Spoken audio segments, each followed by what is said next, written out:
Chapter 807. Sophie obviously did not want to talk about this topic. She shook her head and said, "It's nothing." Eric stared at Sophie's face for a moment, and seemed to understand something. He suddenly laughed and said, "I thought that an actress who often stars in romance movies would not be interested in this kind of story." Although there were some particularly artistic movies, but starting from First Kiss, most of Sophie's movies were actually very fresh and romantic sketches. Sophie was a little dissatisfied with Eric's argument. She said, "You have also starred in romance movies. According to your point of view, if you have no feelings for this movie, how did you write, 'My heart will go on?'" "Oh, I didn't expect you to notice that I wrote the ending song. It's really an honor." Sophie rolled her eyes and decided to ignore Eric. Eric did not pester her. He quietly stood beside the woman and looked at the dark sky together, enjoying the rare peace. After a while, Sophie could not stand the silence and said, "Why aren't you talking?" "I'm thinking about something. How are you going to trick me into going back to the room tonight?" Sophie looked at Eric's dumbfounded expression and finally smiled. She was a little proud of her successful prank, or perhaps it was a sense of victory after taking the initiative to turn the tables. Although it had been a long time, Sophie still clearly remembered that Eric had coaxed her into bed twice in a row. So tonight, she decided that she would not let this guy have his way again. Well, okay, although after watching Titanic, she suddenly wanted to find a hug to lean on. However, Sophie glanced at Eric and thought in her heart, "I'm not that easy to coax." However, noticing the sly look in Sophie's eyes, Eric did not say anything but chose to do something. So he put the wine glass aside and reached out to Sophie. "Ah, you." Sophie suddenly realized that things didn't seem to be going according to plan. Shouldn't he be saying some sweet nothings next? Why was it suddenly like this? Her little head buzzed twice before Sophie finally reacted. She raised her arm that was holding the glass of red wine to the side and said in a trembling voice, Eric, the red wine is going to spill on me." "Oh, you..." After a long pause, Sophie said the second half of her sentence, "Bad guy." At that time, after a long time, waking up in the same man's arms for the third time, Sophie could not help but think about a very deep question. Why was it like this? Maybe it was because when he was sleeping, he would always hug the woman beside him tightly, giving her a sense of security. Maybe it was because he had many identities mixed together, making women instinctively difficult to resist. Or maybe this abominable guy was a legendary wizard, and cast some mysterious witchcraft on her. He also needed to talk to Harvey Wayne and Stan about the online platform. In addition to some unavoidable social engagements, Eric's schedule had to be calculated by the minute. When he got up and went to the dining room, Katzenberg and Cameron were already waiting there. There were several newspapers on the table in front of them, but their expressions were not so relaxed. "Morning, Jeffrey Jim." Eric greeted them and sat down in the empty seat next to them. "Morning, Eric." Katzenberg glanced at Cameron and pushed the newspapers in front of him over. He said, "Take a look first. The reviews in Europe don't seem to be very good." Eric opened the newspaper on the top. The newspaper was in Italian. Eric did not know the name of the newspaper. The news about Titanic in the newspaper was specially marked with a red pen. There was also a sticky note filled with English translations next to it. A cliché love story set in a disaster movie. Although the film has some highlights in special effects, shots, soundtrack, etc., it's mediocre overall. Eric frowned slightly and opened the next newspaper. He directly found the English translation. This time, it was a compliment. "James Cameron brought us a grand disaster movie. The film's narrative is smooth, the structure is rigorous, and the special effects are exquisite. The love story set in a disaster is even more tear-jerking." After flipping through several newspapers, Eric also found that the reviews of the movie seemed to be a bit polarized. Some said it was very good, and some said it was very bad. After reading the articles, Eric looked up at Katzenberg and Cameron and smiled. "Let's wait for the news from North America. You know the European media. They like more artistic films. Here, let's have breakfast first." As he spoke, Eric casually waved for the waiter to come over, and asked the two solemn-looking fellows what they wanted to eat. After breakfast, Cameron left to work on the 3 screenings of Titanic today. Eric talked to Katzenberg about Clover Holdings. I hope that in the next 5 years, Firefly Group will take out at least $1 billion a year for external investment, mainly in the internet industry that has been rapidly rising in recent years. Of course, to be on the safe side, we will only invest in equity and not participate in the operations of the corresponding companies. Katzenberg patiently waited for Eric to finish. He took a sip of coffee and said, Eric, in this case the company's profitability will be greatly reduced. This is a bit unfair to me. Katzenberg's employment contract with Firefly had a fixed annual salary of $750,000. In addition, Katzenberg also enjoyed an annual bonus of 2% of the group's operating profits. If it were other Hollywood film companies, the annual return of this contract might be $10 to $20 million at most. However, because of Firefly's profitability in recent years, Katzenberg's total salary last year exceeded $50 million. He was one of the highest-paid group CEOs in North America. However, if they followed Eric's investment plan, Firefly's profitability would be greatly reduced, and Katzenberg's annual salary would also be greatly reduced. It might even be reduced to less than half of what it used to be. Of course, Katzenberg knew that Eric's purpose was to reduce the tax loss in the investment process. He believed that Eric would give him a satisfactory solution. Therefore, after listening to Eric's plan, he did not show any excitement and expressed his thoughts calmly. Eric propped up his hands on the table and looked at Katzenberg. Jeffrey, your contract will expire at the beginning of next year. We've been working well together for the past few years, so I don't think there's any problem with us renewing our contract. Katzenberg nodded with a smile. Of course. I guess you must know my investment intention. The Nasdaq index has risen from more than 700 points last year to 955 points now. It is just around the corner to break through 1,000 points. Everyone says that the Nasdaq index is a bit inflated, but I am very optimistic about the trend of the Nasdaq index. However, there are definitely risks in this. Even Buffett does not dare to make any judgment about the stock market, so I can give you 2 options. Katzenberg showed a look of curiosity. Eric paused for a moment before continuing. Your contract remains unchanged. It's still a 2% annual profit bonus, but there are 2 ways to calculate it. First, we can make a separate remark and include the funds invested in Clover Holdings in your bonus calculation rules. You don't have to bear the investment risk of Clover Holdings. Of course, if there is any profit, you won't be able to enjoy the bonus. Second, because we are investing in equity, as long as we reach a suitable rate of return, the company will sell the shares it holds. Therefore, you can give up the bonus share of the investment in Clover Holdings. Then, our remark clause will be changed to that during your tenure as the CEO of Firefly, as long as the corresponding shares are sold, you will still be entitled to a bonus of 2% of the income from this investment, regardless of whether you are still employed or not. Katzenberg thought for a moment and asked, Eric, can I know which companies you plan to invest in? Cisco, AOL, Microsoft, Intel, IBM, Verizon, Sprint. Eric listed a few companies and said, I will make a special list because the amount of funds invested by our company is too large. It is impossible to buy a company's shares. Eric listed the popular IT and communications companies in recent years. Katzenberg had watched Yahoo, Cisco, AOL, and other companies that Firefly invested in reach the peak step by step. However, he also knew that the current price-to-earnings ratio of these high-tech companies was terrifyingly high. The higher the price-to-earnings ratio, the more optimistic the market was about the development of these companies, but it also meant that the risk of investing in these companies was very high.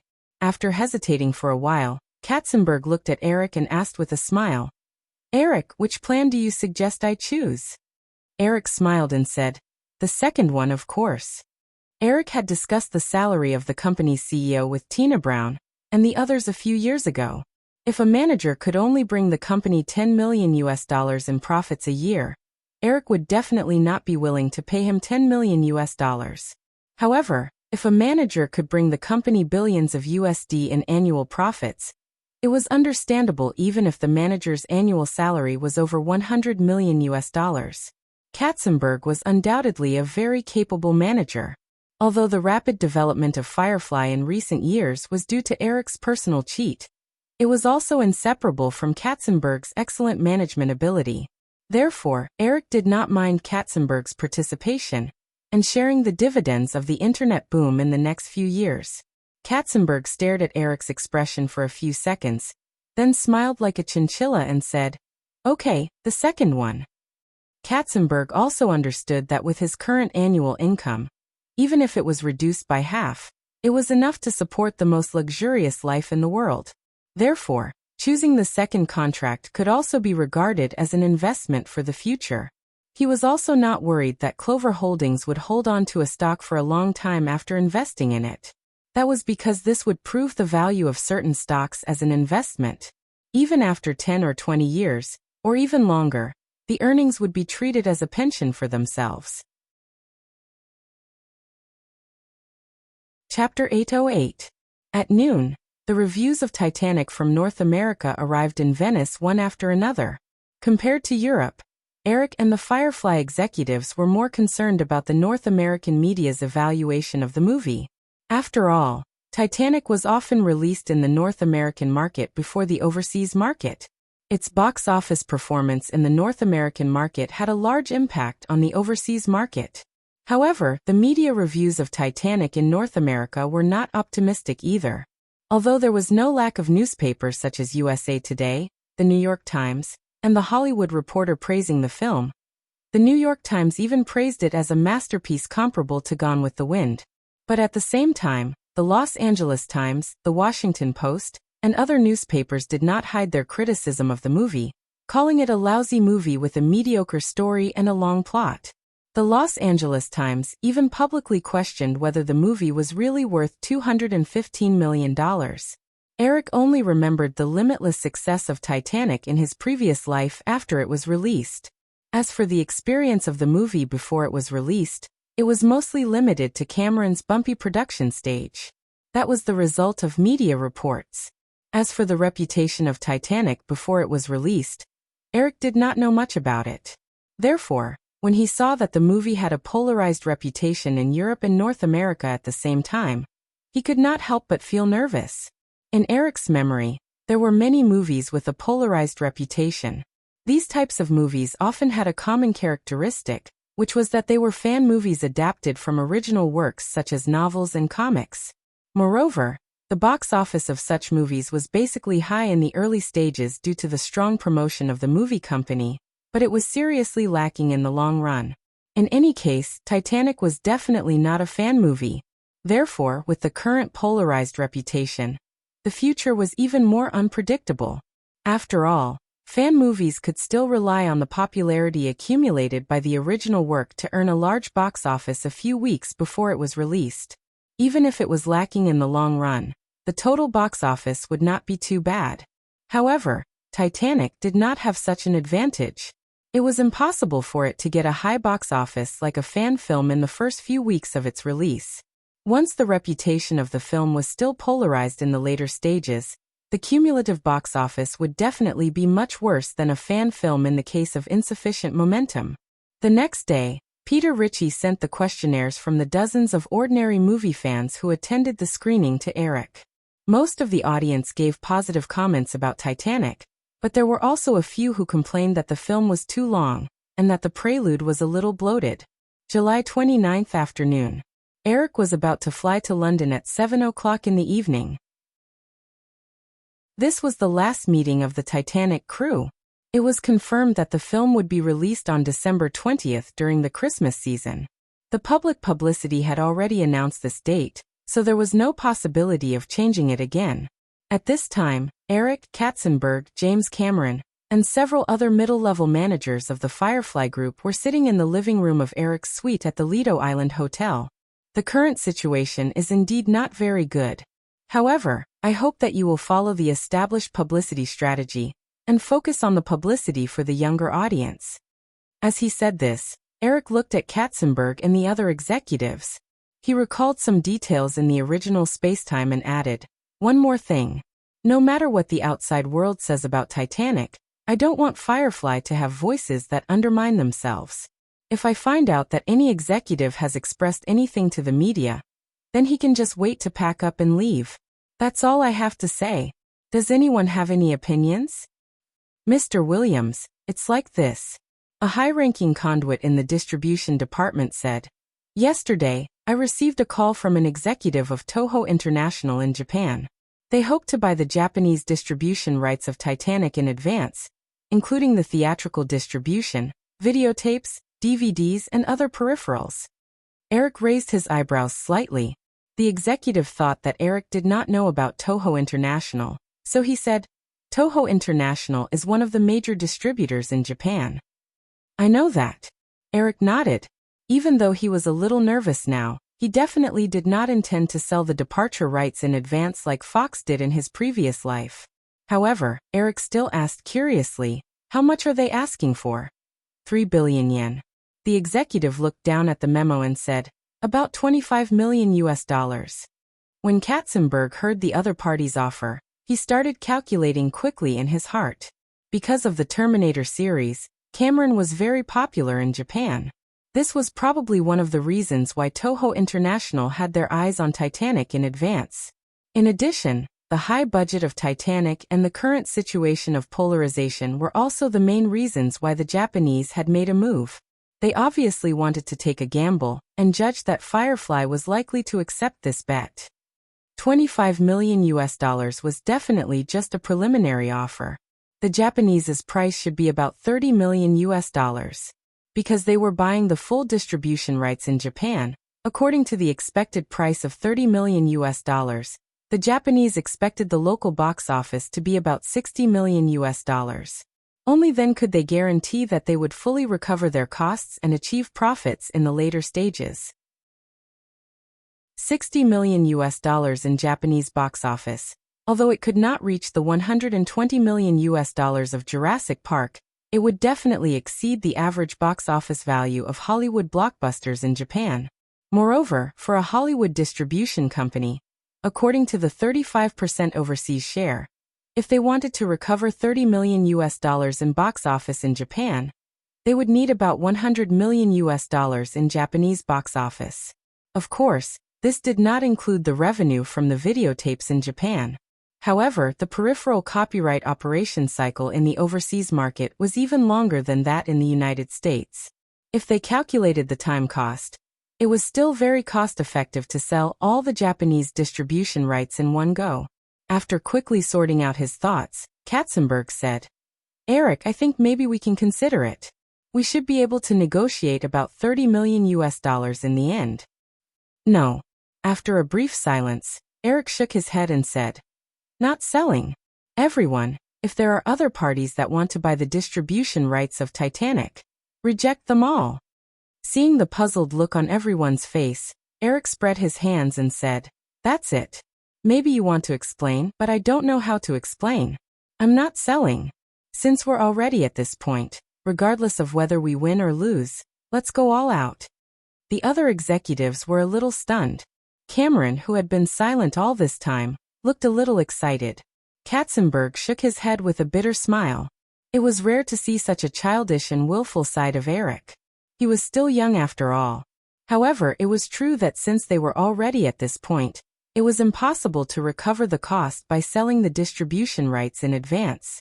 Instead, it would only attract some people who wanted to take advantage of the situation. And this kind of behavior would make the media look even worse. Then no matter the outcome, let's go all out. Anyway, Firefly Group could afford this kind of failure. This failure could also be planned to reform the company's slightly radical production strategy. At that time, Eric would no longer object. After the afternoon meeting, Eric flew to London, Katzenberg went to Paris, and Cameron would return to Los Angeles with the crew of Titanic and the staff of Firefly's distribution department tomorrow to start the official publicity work of Titanic. They took off from Venice at 7 o'clock in the evening. 2 hours later, the private business plane landed at London's Heathrow Airport. Eric got off the plane with the last group of people, and the first feeling he felt was cold.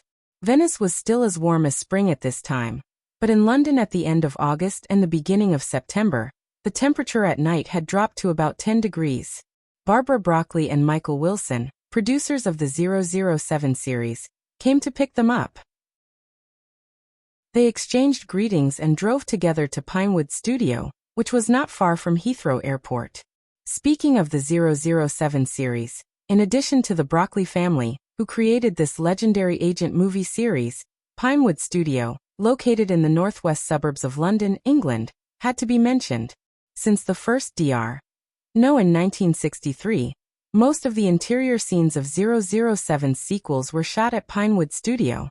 The 007 series also became the main source of income for Pinewood Studio, allowing it to survive the impact of factors such as the rise of the television industry and the decline of European films. Because of the great significance of the 007 series to the studio, in addition to the iconic 007 studio, there were many buildings named after 007 elements in Pinewood Studio. Several main roads in the park were basically contracted by the 007 series, namely Broccoli Avenue, 007 Avenue, and Goldfinger Avenue. That night, they settled down in a small town close to the east of Pinewood Studio. The next morning, the Broccoli siblings took Eric to the studio park. There were no shooting plans today. Eric mainly wanted to familiarize himself with the shooting site for the next 2 months. After taking Eric around the 30-hectare park and checking several sets arranged in advance for Casino Royale, Barbara Broccoli said, "In the next 2 months, the temperature in London will get colder and colder, so we have scheduled the underwater scene between Bond and Vesper for 3 days later. Eric, let's go to the water tank first." Pinewood Studio had the largest underwater filming facility in Europe, which could hold 1,200 tons of water. It was also built specifically for the 007 series. Eric retained the underwater farewell scene between Bond and Vesper after the building collapsed in Venice in the original version. However, this scene would definitely not be shot in Venice. Instead, it would be moved to the underwater studio in Pinewood Studio. Eric nodded and followed the Broccoli siblings to a studio. At first glance, the studio looked like a huge indoor swimming pool, but in fact it was not. If it was just a simple indoor pool, any studio in the world could do it. The biggest advantage of Pinewood Studio's underwater studio was that it had a complete set of underwater filming equipment and plans. Anyone who had made a movie before knew that regardless of whether it was filmed on water or underwater, as long as there was water involved, the difficulty of filming would greatly increase. Just like Cameron's Abyss, Kevin Costner's future Waterworld, and the recently completed Titanic, the reason why these movies were so expensive was that they involved water-related filming. Although the crew was still on break today, several staff members of Casino Royale were still busy in the underwater studio. Eric also saw his exclusive cameraman, Nick Frank, standing by the pool in a wet diving suit, and discussing something with another person who was also wearing a diving suit. Seeing Eric and the Broccoli siblings appear, everyone greeted them. Nick also came over with another person. After greeting them, he introduced them. "Eric, this is David Reese, the underwater cameraman of Pinewood Studio." "Hello, Mr. Reese. I may have to trouble you for the next few days." Eric smiled and shook hands with him. After all these years of experience, although Nick was already one of the top cameramen in Hollywood, he had never been involved in underwater filming. Therefore, to a large extent, he had to rely on the professional underwater cameraman in Pinewood Studio to help with this shoot.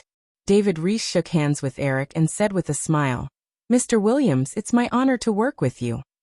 Eric walked to the pool and reached out to test the temperature of the water. He said, "The temperature is relatively low now." "What's the water temperature here?" "About 20 degrees, the same as the room temperature." David Reese took the initiative to explain. "However, during the shoot, we can turn on the warm water circulation system to control the water temperature to a more suitable temperature." Eric narrowed his eyes and looked at the bottom of the water. He did not see the bottom of the water tank, so he asked, "What about the depth of the water?" "This is the deep water area. The depth is 6 meters, David Reese said. "Because the iron cage is more than 2 meters deep, in order to avoid being exposed, the underwater set of Casino Royale is mainly in this area." The two chatted for a while. Then Nick said, Eric, we have finished the underwater set. Do you want to go down and take a look? Eric nodded. David Reese took the initiative to take Eric to the changing room. After changing into a diving suit, Nick and David Reese explained to him again. Then the three of them slowly went into the water. The surroundings were cold. Eric's physical fitness was good, so he slowly adapted to it after a while. Although it looked deep from the surface of the water, when they dived into the water, with some light, they could roughly see the surrounding scene. The surrounding set was set according to the wreckage of the collapsed building in Venice. When they came to the set area, there were very realistic broken walls and debris scattered everywhere. It was as if a building had really just sunk to the bottom of the water. Nick and David Reese took Eric to the bottom of the water for a few minutes. Then they dived out of the water and discussed some details together. Eric was about to ask David Reese to bring the underwater camera to test the underwater shooting effect when his assistant, Peter Ritchie, walked over from not far away and gestured to Eric with his phone. "Everyone, wait a moment. I may have to take a call," Eric said. He climbed down the ladder and got out of the pool. He took a big towel from a staff member and simply wiped the water on his body. Then he walked to Peter Ritchie. Chapter 809. The call was from Kelly, who was in Los Angeles. It turned out that it was about the MP3 player. Firefly Electronics R&D Center in San Francisco had finally produced a finished product of the MP3 player that used microdisc technology as the storage medium. Eric talked to Kelly for a while and finally said, "Then, get someone to send the sample to London. I'll take a look at it. Let the electronics company and Yahoo come up with a suitable plan for the specific sales and promotion plan." About the music copyright? Eric hesitated and said, "Sony Records will definitely not give us the rights easily. Other than the group's own music resources, we can focus on negotiating with Warner Records and Universal Records. Let Yahoo do the work first. I'll go back to Los Angeles in November and see the situation." "Oh, Carolyn, since she's going back to London for a vacation, let her bring the sample over." "Well, that's it. Goodbye." After hanging up the phone, Eric stood there and thought. In order to promote MP3 players, the most important thing was to solve the problem of music copyright. Sony had spent a huge sum of money to buy Columbia Records and other music companies to promote their Walkman. They merged all of these companies and formed the current Sony Records. After poaching the team under Jive Records to Firefly Records, Firefly Records had also launched a group of very popular teen pop singers, such as the Backstreet Boys in the past 2 years. They also had the rights to distribute the soundtracks of all the movies under the Firefly Group. However, the overall strength of Firefly Records was still a far cry from the veteran music giants such as Sony Records and Warner Records. Especially the music copyright library. Compared to the veteran music giants who easily own millions of song copyrights, Firefly Records only had a few tens of thousands of songs. It was not even worth mentioning, and could not support the Yahoo Music Store plan. Eric did not tie the MP3 player and the Yahoo Music Store together. The two products belonged to Firefly Electronics and Yahoo Network Company respectively. He wanted to turn the Yahoo Music Store into a monopolistic online music sales platform. Firefly Electronics did not plan to firmly control the patent of the MP3 player. At this time, Nokia had already obtained all the technical authorization and set up a Nokia Music mobile phone R&D department. In the future, the MP3 player would also be licensed to more stakeholders of Firefly Electronics. Eric's plan was that all companies that obtained MP3 player patents in the future could only buy music records from the Yahoo Music Store. After all, the MP3 player was only a transitional product with a relatively short period of popularity, but the Yahoo Music Store could operate for a long time. Once users were used to buying music from this store, even if electronic hardware products were rapidly upgraded, the Yahoo Music Store could still maintain a strong position in the industry and bring in rich profits in the long run. After a short day of recuperation and familiarizing themselves with the filming environment of Pineland Studio, the crew began operations again the next day. Most of the exterior scenes had been filmed in the Bahamas, Czech Republic, and Italy.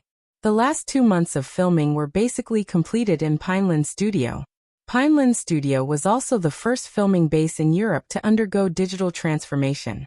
While filming, the film had also begun preliminary post-production work in Pineland Studio. It was always difficult to encounter good weather in London. It was drizzling outside the car window.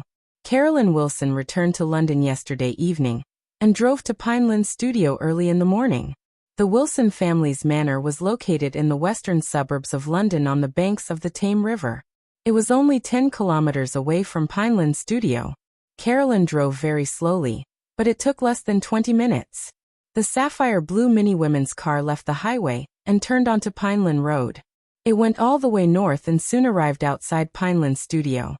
After parking the car in the parking lot, Carolyn picked up a small suitcase from the front passenger seat.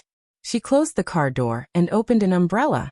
After hesitating for a moment, she carefully bent down and tidied up her fluffy blonde hair. Only then did she walk into the park. As it wasn't far from her home, Carolyn had been to Pineland Studio more than once in the past. She knew the layout of the park like the back of her hand. Pineland Studio's iconic 007 studio was located in the northernmost part of the park. It was also the largest studio in the studio. However, when she called last night, she found out that today's filming wouldn't take place in 007 Studio. Instead, it would take place at the underwater filming base. She was familiar with the place and found the studio where the underwater filming base was located. When the security guard at the entrance of the studio saw a petite blonde girl walking over with a suitcase, he was curious. However, it was difficult for him to raise his guard. He took the initiative to ask, "This? Miss, may I ask who you are looking for?" "Sir, my name is Carolyn Wilson. I have an appointment with you," Carolyn said politely to the security guard as she put away her umbrella. The security guard was a slightly plump middle-aged uncle in his 40s. Perhaps it was because he rarely heard people address him as sir. Coupled with the aristocratic aura that Carolyn exuded, he couldn't help but feel a little more respectful towards her. He nodded with a smile and said, "Miss, please wait a moment. Let me ask." A moment later, Peter Ritchie walked out of the studio and said, "Carolyn, it's so nice to see you again. Come with me." Carolyn followed Peter Ritchie with her suitcase and asked, Is Mr. Williams inside?" Everyone in Eric's office knew about Carolyn's feelings for Eric. When Peter Ritchie heard Carolyn deliberately change the way she addressed him, he smiled and nodded. "Of course. However, everyone is very busy. You might have to wait until noon. Actually, you could have come at noon. I don't have anything to do at home. Why don't I come over earlier?" Carolyn explained with a slightly red face. She carefully glanced at Peter Ritchie, somewhat worried that he would tease her. Peter Ritchie naturally wouldn't do that. He casually changed the topic and brought Carolyn to the studio. There was a pool in the middle, with roughly 40 to 50 people busy around it. There were even a few large green screens set up by the pool. There were clearly people working in the water. The studio wasn't noisy at all. Other than the occasional sounds of props being moved and the executive director shouting with a megaphone, everything seemed to be in order. When they arrived at an empty space in the periphery, Peter Ritchie pointed to the surroundings and said, "We can only wait here." There were a few simple chairs, a few large towels, and a long table with a steaming coffee pot on it. This should be the resting area. Two middle-aged men were currently wrapped in large towels, drinking hot coffee as they chatted. Noticing Peter Ritchie walking over with a petite little girl, they couldn't help but take a few more glances at Carolyn, before nodding slightly in greeting. Carolyn politely returned a glance. She swept her gaze around the studio, but didn't see Eric's figure. She couldn't help but look at Peter Ritchie in confusion. Peter Ritchie smiled and pointed to the water. Carolyn seemed to have understood something. Just as she turned her head to look, a few splashing sounds came from the center of the pool. 5 or 6 people floated up from the bottom of the pool. Although Eric was wearing a diving suit, Carolyn still noticed him at a glance. She subconsciously raised her left hand, but didn't raise it. This was because Eric wasn't looking at her. Instead, he said a few words to the staff by the pool. Some of the people waiting by the pool jumped into the water and pulled the few people out of the water. Peter Ritchie brought a cup of coffee over and invited Carolyn to sit down. He handed the coffee over and said, Today's filming has only started for an hour.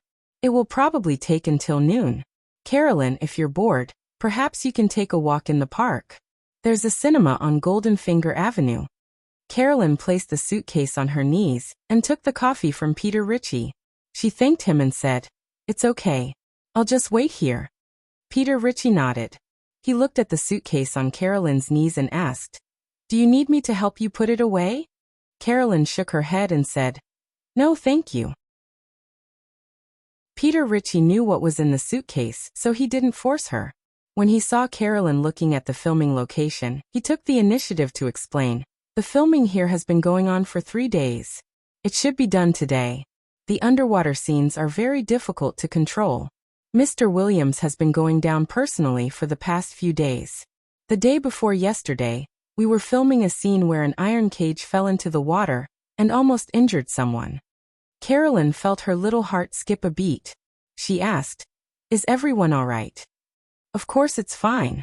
There are lifeguards under the water at all times. However, the weather is a little cold now, and a few people in the crew have caught a cold." Speaking of this, Peter Ritchie smiled and said, "A few lucky guys. In order to avoid catching a cold, they were given a few days off. I heard that they slipped away to London before dawn this morning." "Huh?" Carolyn giggled. "What about you?" Peter Ritchie asked. "How long will you be on leave this time? A month?" "Half a month," Carolyn said. "I have to return to Los Angeles on the 20th. If I rest for too long, I might fall behind in a lot of work." Ever since The Matrix was released, many people in the Firefly system felt that the staff in Eric's assistant office were very similar to Agent Smith in The Matrix. They didn't directly participate in any of the business activities of the companies in the Firefly system, but they would collect and sort out any important operational information of these companies. They would then make a corresponding professional evaluation and submit it to Eric. Therefore, they could be said to be the eyes of Eric in controlling the Firefly economic empire. After several years of exploration, Eric's assistant office had formed a very fixed and effective working model. Although in the eyes of many people, the existence of this department was very weak, with the rapid expansion of the Firefly economic empire, everyone in the office was actually very busy every day. Assistants like Peter Ritchie, who were able to follow Eric, were more relaxed. After Carolyn finished speaking, Peter Ritchie couldn't help but look at the pool. He smiled and said, "Mr. Williams and I have talked. Next year, I might be working at FFM TV station." FFM TV station was the major fee-paying channel project of Firefly, MGM, and Fox in the next few years. From the public information, Carolyn could feel the importance Eric attached to this TV station. When she heard Peter Ritchie say this, of course, Carolyn knew that he was going to be promoted. She said, "Congratulations, Peter." Because Peter Ritchie had been by Eric's side for the past half of the year, he knew better than Carolyn how much Eric expected of FFM TV station. Of course, if he were to become a middle manager of FFM TV station, it would be a very high and promising start for his career. However, he smiled and said, "Carolyn, that's not what I'm talking about." In the scene just now, Vesper had sunk into the water with the iron cage. When she saw Bond diving into the water to save her, she was sad and reluctant, but there was also a determination to die. She was a stubborn and paranoid woman. She knew that she had messed up everything. Not only did she not save her sister, but she also lost the $150 million. She also let down the man who loved her deeply. So, she only wanted to die. Bond couldn't understand Vesper's determination to die. He didn't understand the ins and outs of the matter for the time being. In the process of breaking out of the cage, he was anxious and angry. He just wanted to save this woman first, and then figure everything out. Unfortunately, Vesper didn't cooperate with him.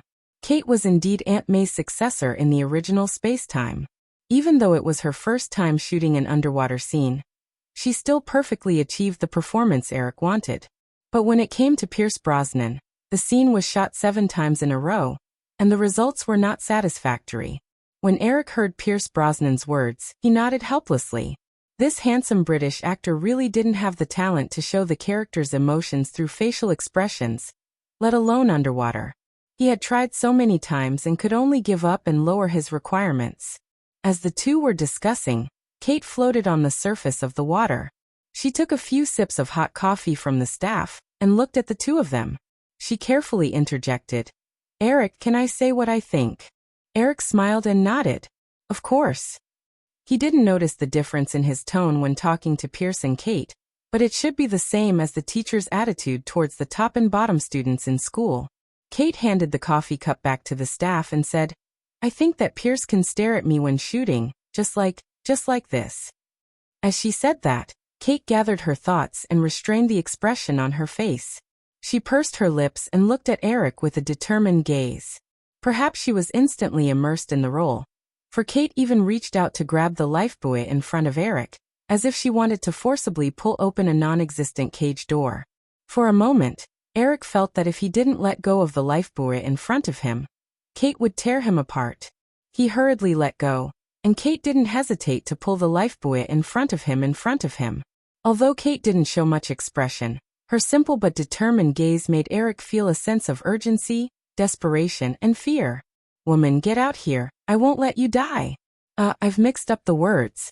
Eric immediately threw away the messy thoughts that suddenly came to mind and said excitedly to Pierce Brosnan, "Pierce, did you see that? Just like this."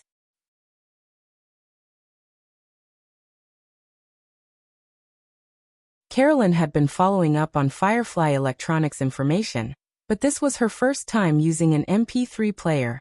She wasn't as familiar with it as Eric, who still needed to read the manual before using it. Eric looked at the girl clumsily fiddling with the MP3 player in her hand and smiled. He saw that the computer on the table was already turned on and connected to the internet. Yahoo had started to venture overseas in the past 2 years. Currently, Yahoo had branches in major English-speaking countries, Japan, Germany, and France. They had also started to operate portals, Yahoo Mail, instant messaging, and other businesses. Eric opened the Yahoo Music Store in the United States. The Yahoo Music Store would be open to the public on the day of the MP3 player's release. Currently, it was only in the internal testing stage. After logging into the website, Eric picked up the USB cable on the table and lowered his head to connect it to the computer's mainframe. Only then did he realize that the computer in the office didn't have a USB port. After thinking for a while, he remembered that USB data transmission was a technical standard that Intel, IBM, Microsoft, and other IT giants started to promote last year. In other words, only the latest personal computers had a USB port. Currently, other than USB, there were 2 mainstream data transmission standards that had already appeared. There was also Apple's FireWire. However, since last year, Apple's market share had begun to fall off a cliff. This year, it was expected to only account for 5% of the North American personal computer sales. Even if Steve Jobs returned to Apple a few years later, Apple was destined not to be the mainstream of personal computers. Eric didn't let the research and development department invest in this area. The computer in front of him couldn't be used for data transmission, so Eric had to give up for the time being. He planned to test it at night when he returned to his residence. His own laptop had a USB port. At this time, Peter Ritchie opened the door and came in with 2 lunches. He placed the lunches on the coffee table in the lounge area. Seeing that Eric didn't have any other orders, he nodded to Carolyn and left. Carolyn had just learned how to play songs. When she saw Peter Ritchie bringing the lunches over, she hurriedly took off her headphones. Eric brought Carolyn to the sofa and sat down. He said, "Time is tight, so I can only treat you to a simple lunch here. You don't mind, right?" "No, I won't." Carolyn shook her head and took the lunches out of the lunch bag. It was a simple lunch. There were sandwiches, barbecue, small cakes, and vegetable salad. It looked good, but in fact, only those who ate it would know.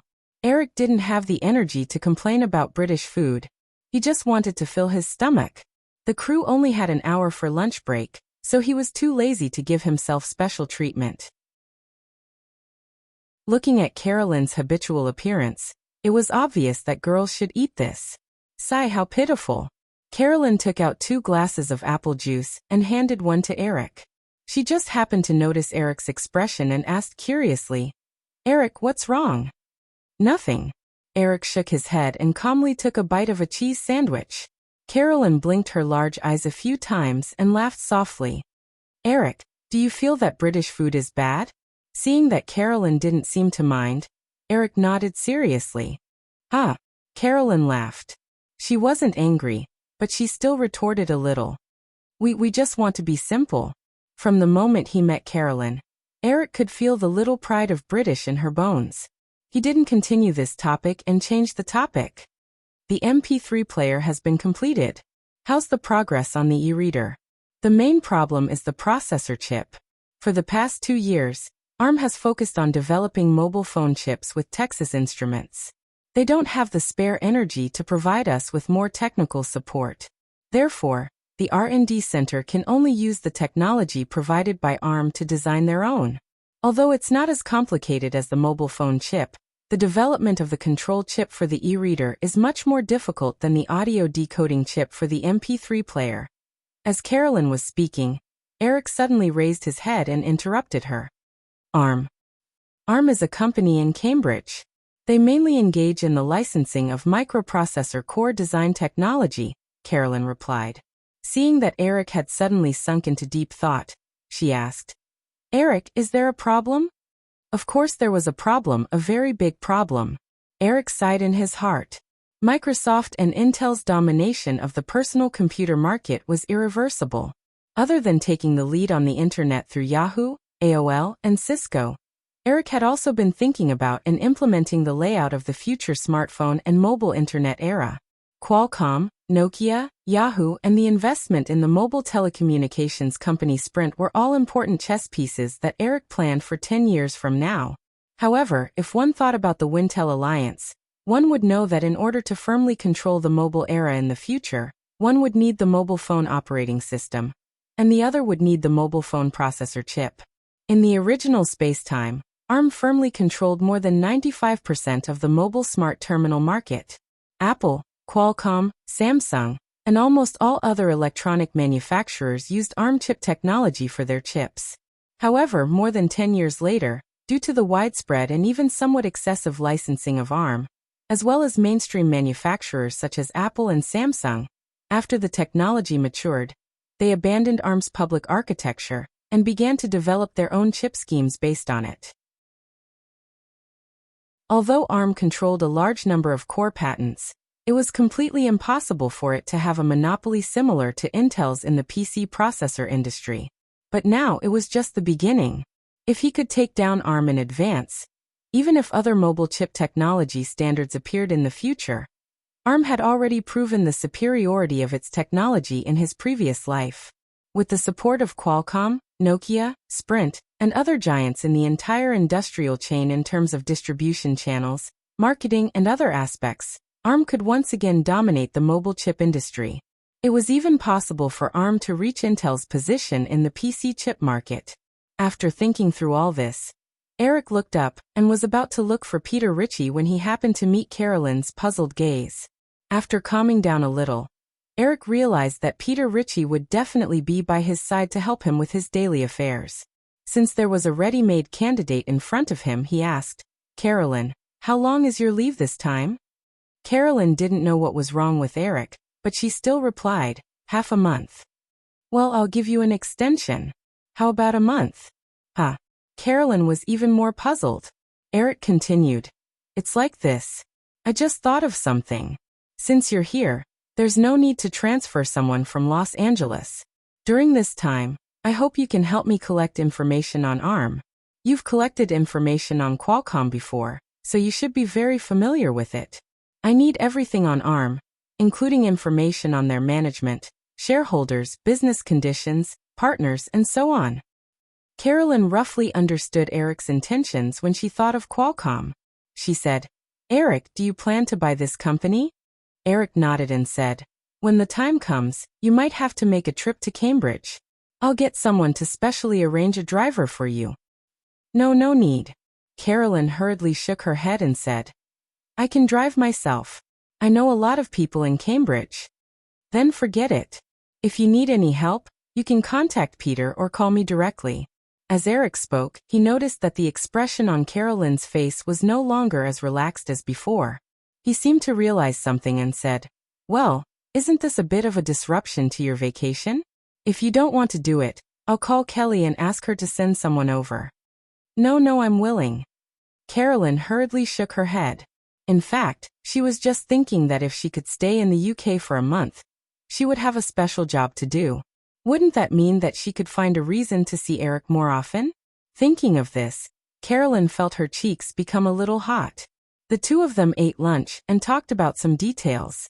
Before they left, Eric gave the pink MP3 player to Carolyn. Although Carolyn liked the player very much, she refused. "This is a sample. How can I accept it? Samples are meant for people to try." Eric smiled and stuffed the box into Carolyn's hands. He said, "I'll get someone to send you the account number of the Yahoo Music store tonight. By the way, if you want to download music, you may need the latest computer with a USB port. I can't help you with this. When you're done with the trial, you can take some time to write a trial report." All right then. Only then did Carolyn put away the music player. An hour was actually very short. Carolyn looked at her watch. It was already 12:55 p.m., so she said goodbye and left. Eric asked Peter Ritchie to send the remaining 2 MP3 players to his residence. He also instructed Peter to help Carolyn collect information about ARM. After that, he started his afternoon work. Kate had been a little cautious ever since she joined the cast. After all, she was just a newcomer and an outsider from Australia. However, after Eric accepted her suggestion in the morning, she finally relaxed a little and began to express her own suggestions boldly. Ever since Kate joined the cast in Italy, Pierce Brosnan had been a little depressed because he often couldn't keep up with Kate's pace. However, because Eric supported him behind the scenes, and because Kate was just a Bond girl, no matter how outstanding her performance was, she couldn't affect his position in the cast too much. Therefore, Pierce Brosnan didn't show too much negative emotion.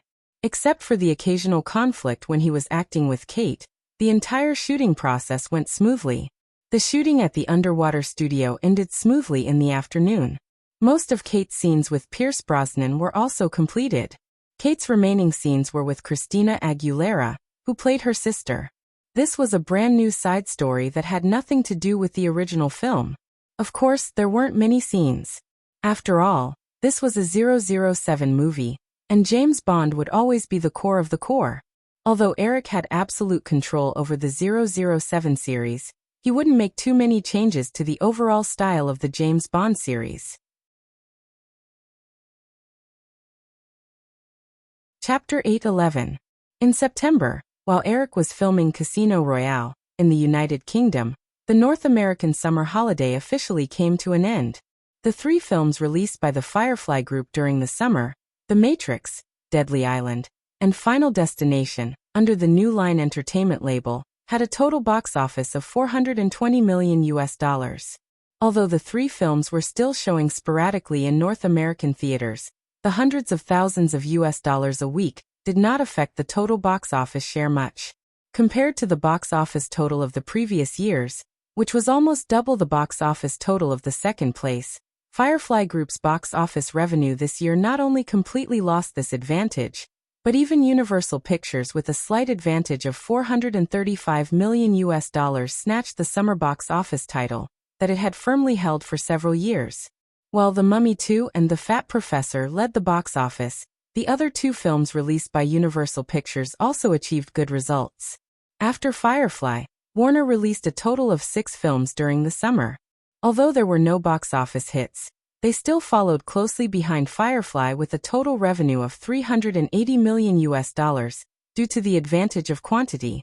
Perhaps because of the dramatic decline in the performance of Firefly's summer movies, Universal, Warner, and then Paramount, Fox, and other major film companies, this year's summer box office revenue showed significant growth compared to previous years.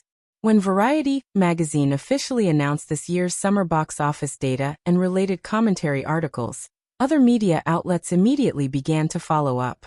Many professional media outlets publicly stated that the decline in Firefly's film performance indicated that Hollywood would return to the normal state, where the 7 major film companies were evenly matched. This was because before the rise of Firefly, The 7 major Hollywood film companies had a fixed production scale and distribution channels. Even if one of them occasionally produced a blockbuster film, most of the time, the market share of the 7 major film companies was relatively balanced according to their own comprehensive strength. Although the 7 major Hollywood companies had developed and integrated in the direction of media groups, the film business still accounted for a considerable share. After the statement that Firefly had returned to normal was recognized by most media outlets, the capital market also reacted immediately. The stock prices of Time Warner, Viacom, MGM, and other companies rose by more than 10% in just a few days. Even Sony, whose Brave Game 2 failed miserably at the box office, saw a small rise in its stock price. However, the Firefly Group, a media company that had been speeding in recent years, suddenly slowed down. Naturally, the media was most concerned about the internal reaction of the Firefly Group. In order to get some feedback from the senior management of the Firefly Group, some of the media did not hesitate to deliberately provoke the Firefly Group. However, after dealing with the sequel of The Matrix, Firefly's public relations department had been very low-key, unless it was a counterattack to obviously false news. As for Hollywood, most people were just waiting for a good show. Especially after Titanic premiered at the Venice Film Festival, many people were looking forward to the end of the year. With a production cost of US $215 million, a distribution cost of US $50 million, and a length of more than 3 hours, Hollywood could not see the possibility of Titanic being a box office success. While most of Hollywood's Firefly competitors were just waiting to watch the show, Wall Street's eyes were already shining. Once Titanic suffered a huge loss, not only would it swallow the profits of Firefly's other blockbuster films, but it might also have an impact on Firefly's closed production system, making it conform to the industry rules and no longer adhere to the self-sufficient production model. As long as Firefly opened a gap and financed its film production in the capital market like other film companies, then Wall Street had enough confidence to tear this gap, step by step, and eventually swallow Firefly, making it, like most film companies in Hollywood, shrouded in the control of capital. Under the watchful eyes of the outside world, Firefly Group's internal affairs were proceeding step by step. On September 15, after more than half a year of preparation, the FFM TV station that Firefly, Fox, and MGM cooperated with was officially launched. Because FFM TV station had more high-quality film content than the previous TV station, and implemented a series of promotional activities, the original subscribers of several pay cable channels were basically retained, and the total number of subscribers reached 1 million. Because FFM TV station's positioning was completely similar to HBO, with FFM TV station's launch, Time Warner naturally faced a formidable enemy. Warner Cable did not hesitate to tear up the contract, and the first thing they did was to completely cut off the signal of the original FFM TV station's 300,000 subscribers. The entire Time Warner was also in a state of complete ban on FFM TV station. Although Firefly Group and Time Warner would not publicly fall out over this matter, there were not many scruples between subsidiaries. The moment Warner Cable cut off the user's signal, FFM TV station filed a lawsuit in federal court against Warner Cable for using their market position to engage in unfair competition. Warner Cable knew that this lawsuit would only increase FFM's reputation, but they had no choice but to respond, because FFM TV station obviously would not agree to a private settlement. As a veteran of Yuluan's operation, Wayne Stan quickly hyped up this matter, and FFM TV station became famous in a short time. At the same time as FFM TV station's launch, September was also the beginning of the fall TV season. ABC TV's Friends, Emergency Room Story, Survivor, as well as Lifetime TV's City on the Hill, Project Runway, America's Top Model, and other popular series all returned in September. When a person was busy, the days would always fly by. When Firefly TV sent the September TV ratings report to Eric, it was already October. The weather in London was even colder, and the filming of Casino Royale was more than 80% complete. There was only 1 month left, and the most important scene would be the rescue of Angela Rhine by Bond and the Thunderbolt Girls trio. Kate, Charles, and Penelope still needed a week to join the cast. In the past few days, the crew's filming was relatively easy, mainly the dialogue scenes of Bond, Mrs. M, Vesper, and a few villains. In the morning, after filming an interaction scene between Vesper and Angela, Eric sat in the cafeteria of Pine Forest Film Studio. After lunch, he still had some time left, so he read the TV ratings report that had just been sent from New York. On ABC TV, Friends, Emergency Room Story, and Survivor were still the top 3 shows in terms of ratings. This year, Friends was in its 8th season, and the series was scheduled to end in its 10th season. ABC had already announced the news before the start of this season. Although the 6 main leads were younger than in Zhang Ye's previous life, they were tired of filming for a series for 10 years, and were not willing to continue filming. In this time and space, Jennifer Aniston did not join forces with the other main actors to stage a $1 million drama. However, Firefly was not stingy either. For the last 3 seasons of the contract, the 6 main actors' pay was raised to $600,000 per episode, which was double their pay for the first 2 seasons. As the most popular medical drama in recent years, Emergency Room Story had very stable ratings, and the average viewership for a single episode was above 20 million. After the peak viewership of the first 2 seasons, Survivor averaged 30 million viewers, and with other reality shows launched by other TV stations competing for viewers, the ratings started to drop. However, because the production cost of Survivor was very low, even if the viewership dropped below 10 million, the TV station still made a lot of money. Moreover, the first 3 episodes of this season averaged 17 million viewers, which was far from a failure. It was one of the best reality shows in North America. Other than the 3 leading shows, ABC TV also had a new dark horse in terms of ratings, the sitcom Everybody Loves Raymond. This sitcom focused on family warmth, and under the guidance of Friends, the first episode reached 15 million viewers. Maybe because of the family theme, or because of the cultural differences between the East and the West, this sitcom was not very popular in Asia in his previous life. However, at its peak, its viewership was definitely not much worse than Friends. 15 million viewers was definitely just the beginning. It was estimated that when Friends officially ended, Everybody Loves Raymond would also reach its peak viewership, and it would be the perfect replacement for Friends. In his memory, Everybody Loves Raymond was CBS's ace sitcom. However, Eric did not get involved in this project. He only found out after seeing the list of new shows submitted by ABC in May. The reason Everybody Loves Raymond was transferred to ABC was mainly because the producer of Everybody Loves Raymond was David Letterman. ABC had reformed late-night shows 2 years ago, and they poached The Late Show with David Letterman from CBS to ABC. David Letterman's project as the producer was naturally taken over by ABC. After looking at ABC's viewership statistics, Eric was about to look at Lifetime's data when Christina Aguilera walked over with a small tray. The girl stood across from Eric and asked obediently, "Eric, can I sit here?" Eric smiled as he tidied up the documents in front of him and nodded at the girl. Christina happily put down the tray and sat across from him. Although the 2 of them had sex, Christina didn't cling on to him at all. She didn't tell anyone about their relationship either. Eric was very satisfied with her smart and tactful behavior. Christina's scenes that day were all related to her. Therefore, when Christina took the initiative to sit next to Eric, everyone would only think that she wanted to talk to the director about the movie. It wouldn't attract much attention.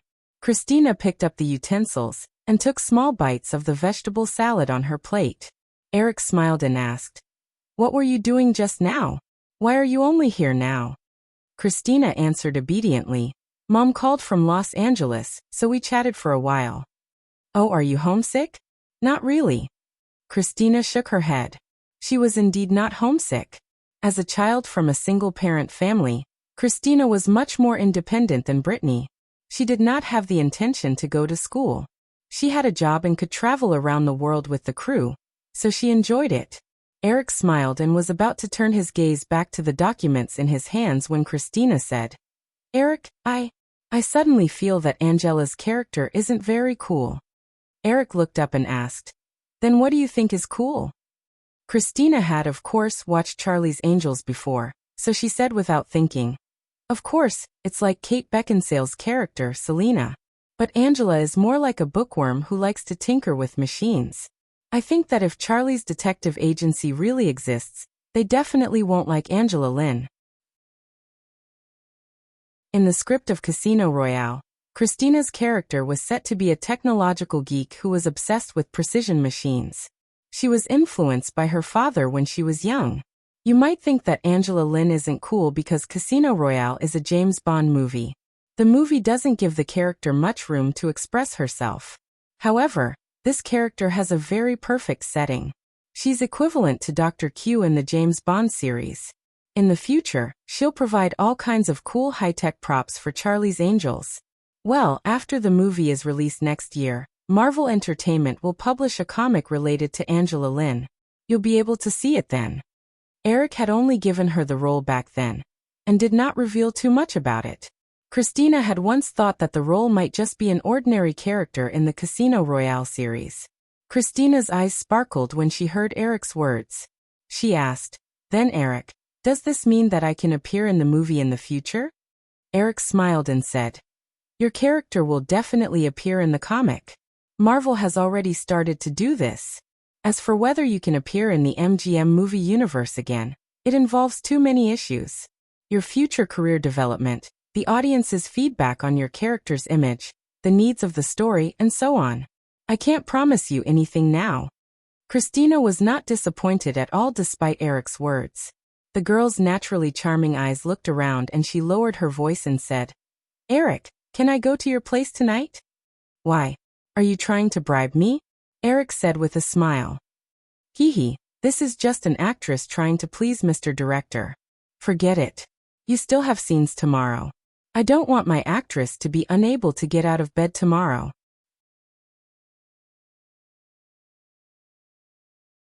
Chapter 8:12. Cambridge City was located approximately 70 kilometers northeast of London. On October 5th, Saturday, Eric brought Carolyn to Cambridge early in the morning. In order to avoid being followed by the paparazzi surrounding the Pine Forest Film Studio, they took a helicopter. Carolyn had spent a month collecting a large amount of information regarding ARM. She had also contacted the CEO of ARM, Roger Wilson. Aware of Eric's interest in ARM, the other party was also very enthusiastic. Both parties had agreed to meet today to get in touch with each other. Although they were both surnamed Wilson, Roger Wilson had no relationship with Carolyn's family. Just like Barbara Broccoli's half-brother, Michael Wilson. Wilson was a very common British surname. Eric was still discussing this issue with Carolyn on the helicopter. Carolyn had only said that her family was the Wilson family of Berkshire. Although the girl didn't have any arrogance when she spoke, her tone was matter-of-fact. It gave Eric the same feeling as when the descendants of Zhao Song in ancient times had said that they were the Zhao family of Fujian. Cambridge City had a long history, and there weren't any tall buildings. Instead, it was filled with simple houses that seemed to be at least a few hundred years old.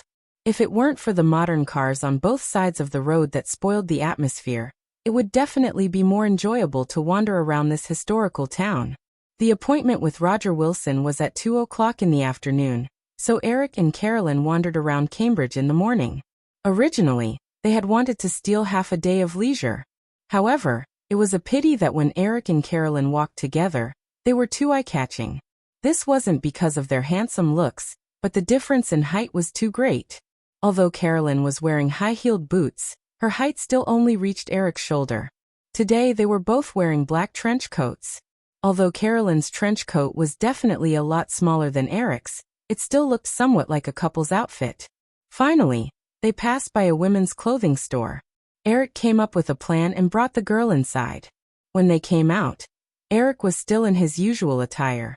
However, Carolyn had changed into a pink hoodie and the same pair of light-colored casual pants. The only difference was that her high-heeled boots had been replaced by a pair of white flats. Eric threw the clothes Carolyn had just changed out of to a follower not far behind him. Sizing up the somewhat uncomfortable expression on the girl's face, he smiled and said, "Now you're a little more pleasing to the eye." Noticing the mischievous smile on Eric's face, Carolyn bashfully said, "Eric, you must be up to no good again." Eric shook his head and said, "No, we won't attract attention like this. Everyone will just think that you're my sister or something." Feeling vexed, Carolyn wrinkled her nose and said, "I don't want to be your sister." Eric said casually, "Then cousin it is." After Carolyn confirmed that Eric was just joking, she didn't refute. However, her little mind couldn't help but wander around the UK's laws and genetics. They continued to stroll through the narrow alleys of Cambridge. When they passed by a boutique, Eric saw a light grey deerstalker hat in the store. He bought one and put it on. At the same time, he also put away his glasses. Seeing Eric fiddling with the hat with interest, Carolyn clumsily teased him. "You don't look like Sherlock Holmes at all." Eric pulled the hat down and smiled. "Is it because I'm too handsome?" Carolyn smiled and said, "No, it's because in the original novel, Sherlock Holmes was a middle-aged man. He even had a beard." Eric said, "Who knows, maybe I can invest in a younger version of Sherlock Holmes in the future. The setting will be set in modern times. Charlotte and Watson will have to follow the trend and have an unforgettable scene." Carolyn imagined the scene of Eric destroying a classic and laughed. "Haha, that will definitely be messy." Eric also laughed and said, "Maybe everyone will like it." The University of Cambridge had more than 30 colleges and research institutions scattered in the southwest of Cambridge. Carolyn took Eric to visit a few of the more well-known colleges and the dormitory where she used to live with Rachel. At 11 o'clock in the morning, under Carolyn's recommendation, the two had lunch at a pizza restaurant. After that, they strolled to a small park opposite Queen's College, Cambridge. It wasn't too far away from the coffee shop that they had agreed to meet with Roger Wilson.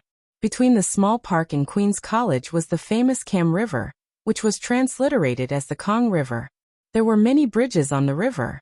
It was already past noon, and Eric didn't intend to continue strolling. He asked the accompanying bodyguard for information on Arm, and sat down on a bench in the small park facing the Cam River. He knocked on the seat beside him, and Carolyn also sat down. The autumn sun was always a bit cold and pale, which made it easy for people to feel touched. Fortunately, it was noon, and the sun's rays would always bring some warmth to the body. Eric crossed his legs and placed the information on his knees. He sniffed the light fragrance coming from Carolyn's body, and casually flipped through the information in his hands. He had already read it several times before, and some of the important information was also memorized in his mind. Speaking of which, the reason for the emergence of the ARM processor was very interesting. One word: poverty. In the early 1980s, with the rise of personal computers, the British BBC television made a documentary about the microprocessor, which aroused a strong response from the audience. The BBC then decided to cooperate with Acorn Computer, which could be said to be the parent company of ARM, to launch a cheap PC to sell to interested audiences. Acorn was very poor. Unlike IBM, Intel, and other IT industry giants in the United States, Acorn didn't have enough financial resources to develop a high-performance processor with the core of the complex instruction set, CISC. They could only develop low-cost, low-power processors based on the reduced instruction set, RISC, which required relatively fewer transistors. However, due to the overall trend of the PC industry to pursue more powerful processors, Acorn quickly declined after a short period of success due to its low price factor. In 1990, Apple Computer noticed the advantages of ARM technology and cooperated with some of the original Acorn engineers to establish the ARM company to develop processor chips for Apple's Newton tablet. Although the Newton tablet had a very advanced design concept, its practicality was very low, and the price was very high. After a few generations of products, it was currently on the verge of production. Because of the failure of the Newton tablet, ARM experienced a few years of low tide. In the last 2 years, because of the rise of digital mobile phones, ARM once again found a direction for development. Currently, ARM was closely cooperating with Texas Instruments to develop mobile phone chips based on ARM technology. Coincidentally, this chip was developed by Nokia under the entrustment of Texas Instruments. Although Nokia had a strong advantage in digital communication technology, the development of its own chips had just begun. Before this, it used processors from chip manufacturers such as Texas Instruments. At present, Because the first ARM mobile phone chip hadn't been officially launched, ARM didn't attract much attention from the industry. ARM also wasn't listed. The equity structure was relatively simple, mainly in the hands of Apple and ARM's parent company. Buying ARM would only cost about $80 million. The licensing of ARM technology wasn't as widespread as in his previous life. Currently, there were only a few companies such as Apple Computer and Texas Instruments. After buying ARM, it would be easy to control the further spread of ARM technology. However, the layout of ARM technology needed to be carefully considered.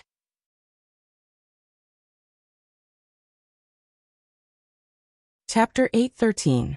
At 2 o'clock in the afternoon, Eric and Carolyn arrived at the agreed coffee shop on time. Roger Wilson was already waiting there.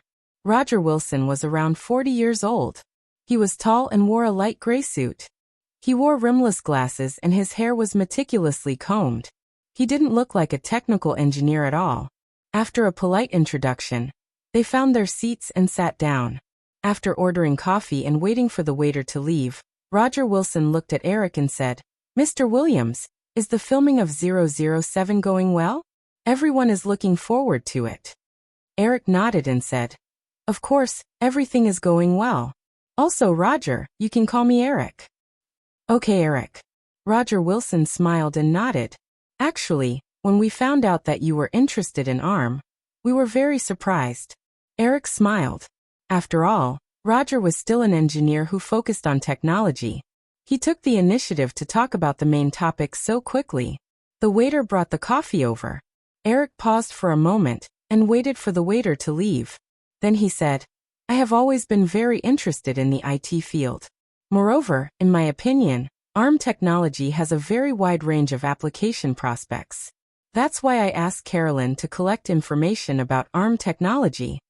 Roger Wilson thought for a moment and said, "Eric, can I know your specific expectations for ARM technology?" "Of course." Eric nodded and looked at Carolyn.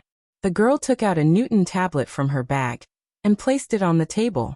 Eric opened the tablet and said, "I hope to buy ARM and continue to focus on the development of application software chips." If he wanted to buy ARM, he needed a reasonable reason. Otherwise, the technical team of ARM would not follow a boss who had no purpose. Eric's purpose for buying ARM was very simple. He wanted to prevent ARM technology from spreading on a large scale, and even cut off the licensing of technology to possible competitors. However, this reason, which was full of monopoly, was not enough to let outsiders know. As for the research and development of mobile phone chips, Eric already had Nokia and Qualcomm. As long as these two companies obtained the complete licensing of ARM technology, their research and development of mobile phone chips would definitely far exceed that of ARM itself. After careful consideration, Eric set his sights on the tablet. Roger Wilson took the Newton tablet from Eric and operated it a few times. His expression was a little gloomy as he said, "Eric, I spoke to the CEO of Apple, Mr. John Sculley. They might stop the production of the Newton tablet next year. So this product should be considered a failure." Roger Wilson's subtext was obviously saying that Eric's choice to develop a tablet PDA was not a wise move. However, Eric disagreed with Roger Wilson's point of view. He said, "Roger, Newton is a very good product. It failed because it didn't find a suitable price and market position. According to the information I've collected, the total number of PDA units shipped last year reached 3 million units. In the first half of this year, the number has already reached 2.6 million. It can be said that this is a rapidly growing market." Roger Wilson quickly calculated. If what Eric said was correct, then according to the average price of $500, the tablet PDA market would reach $2.5 billion this year. Although this number was insignificant compared to the $100 billion PDA market, it was enough to prove the value of the tablet PDA. The original intention of ARM was to develop processors for Apple's Newton tablet. Roger Wilson and most of the engineers at ARM were very attached to the tablet PDA. After thinking about it, Roger Wilson said, "Then Eric, what kind of tablet PDA do you want to build?" Eric said, "I plan to build this tablet PDA into a peripheral hardware product for Yahoo. If we can cooperate, ARM will be responsible for the development of the chip, and Yahoo will develop a special operating system for the tablet PDA. Yahoo's browser, instant messaging, email, and other services will be integrated into the tablet PDA. I want this product to focus more on entertainment and practicality. Not only can it connect to the internet, but it can also read books, listen to music, and so on. According to what you said, this is actually a mini handheld PC terminal, Roger Wilson said. However, Eric, have you thought about how to connect to the internet? The biggest advantage of a tablet PDA is its mobility. You can use it anywhere, but if you have to drag a long cable around to use the internet, I think most people will think that it is more convenient to use a laptop. This is easy to solve. Eric smiled and said, at the beginning of this year, I happened to let Firefly Electronics buy a complete patent for a wireless LAN technology called Wi-Fi. This technology can connect terminal equipment to the internet within a short distance. Although the transmission distance is only a few dozen meters, it is enough to meet the requirements of a person to use the internet at home or in the company area. This seems to be very similar to the Bluetooth technology introduced by Ericsson, Roger Wilson said. However, Eric, we may be able to integrate the Wi-Fi technology into the tablet PDA, but where will the signal emitter come from? The wireless router integrated with Wi-Fi technology would only become popular 10 years later. Although Firefly controlled a large amount of shares in Cisco, Cisco's main business area was the enterprise router market. It did not involve a large range of personal consumer terminals. Eric would not deliberately interfere with Cisco's business thinking. Since Cisco could not provide any help in this regard, Eric could not rely on Firefly's power to promote other router companies to develop wireless routers. However, this problem was not difficult to solve. Eric said, as long as a person's home is connected to the internet, then it is very easy to create a signal emitter, or you can call it a hotspot. We only need to equip this tablet PDA with a Wi-Fi technology chip and a signal emitter. Compared to the price of a tablet PDA that is easily hundreds of dollars, this mini Wi-Fi signal emitter may only cost $10 to make. Therefore, just like the charger of a tablet PDA, it will not cause too much of a burden on the overall cost and price. It is very feasible.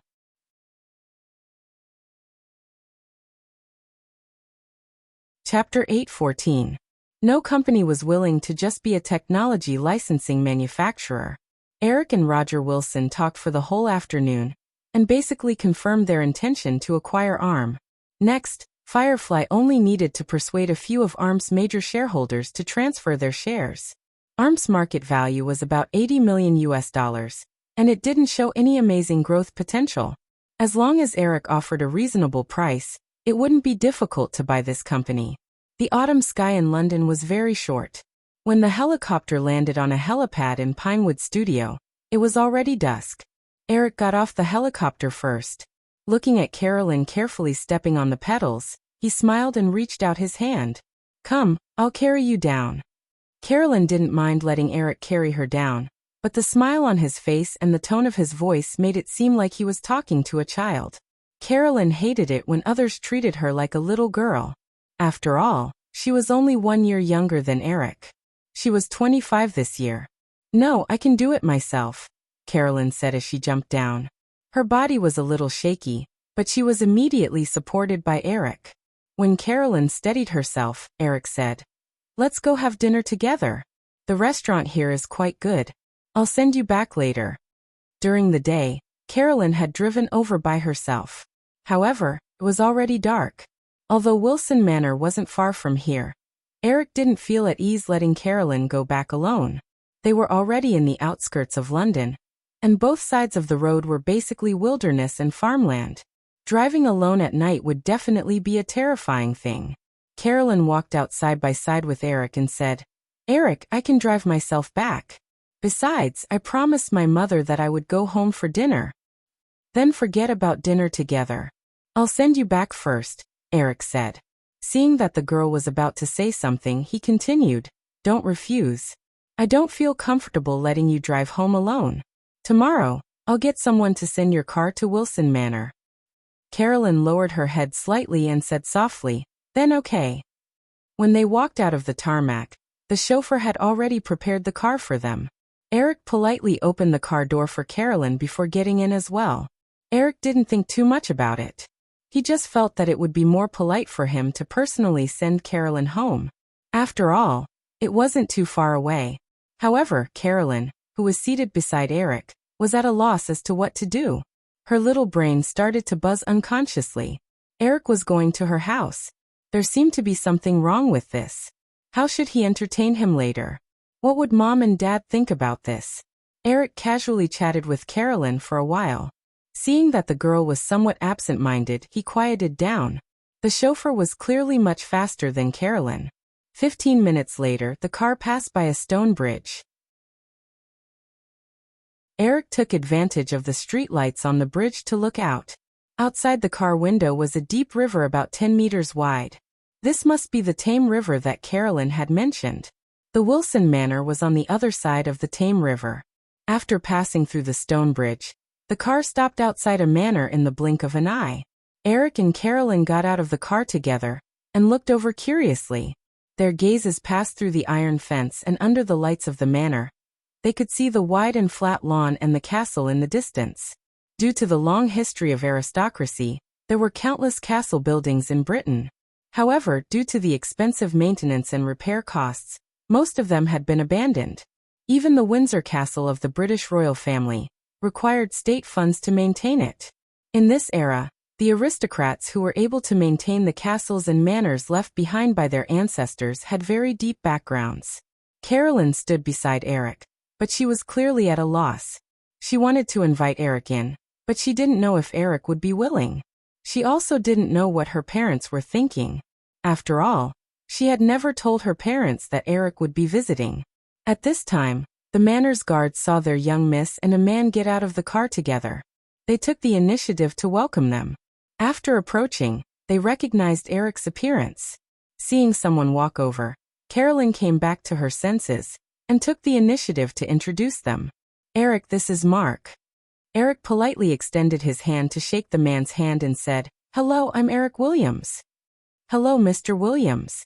The guard shook hands with Eric in a reserved manner and looked at Carolyn. "Miss, do you need me to inform Master and Madam?" "Avist?" Carolyn looked at Eric. "No need to trouble yourself. It's just that it's a little late, so I just sent Carolyn back." Eric shook his head and said to Mark. He then turned to Carolyn. "I'll go back first. Send my regards to your parents." "Okay." Carolyn nodded. She didn't know if she was disappointed or regretful in her heart. The driver passed 2 bags over. Eric remembered that these were the windbreaker and shoes that Carolyn had changed out of during the day. He took them and passed them to Mark, who was standing beside Carolyn, before saying to the girl, "Then I'll go first. Goodbye." "Goodbye." Carolyn waved her hand at Eric. Seeing the car's lights disappear into the distance, she retracted her gaze and took her clothes from Mark. "Mark, I'll do it myself." Mark didn't understand the current situation at all. It was only when his young miss walked into the manor alone with the 2 bags that he reacted and called the Count and his wife. When the Count's wife, Edith Wilson, heard the guard's announcement, she came out to welcome them.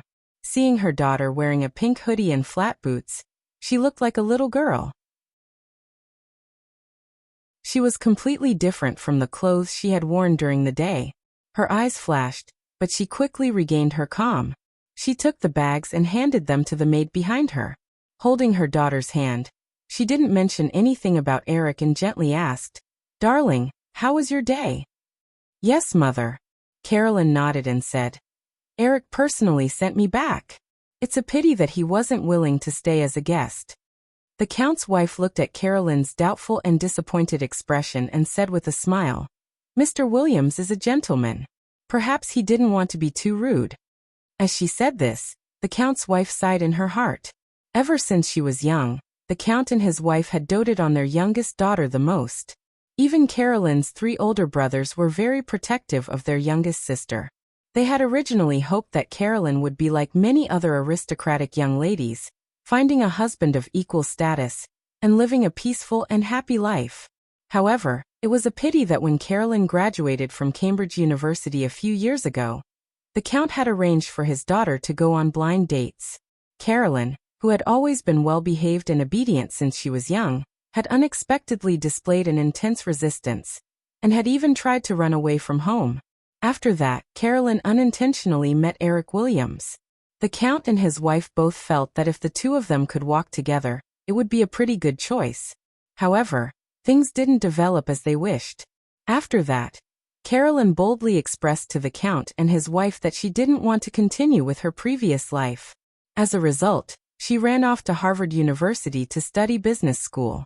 In the end, she ended up working for Eric Williams due to a freak combination of factors. Over the years, as Eric's reputation grew, the Count and his wife also learned more about Eric's past deeds. They realized that it would be very difficult for Eric and Carolyn to walk together.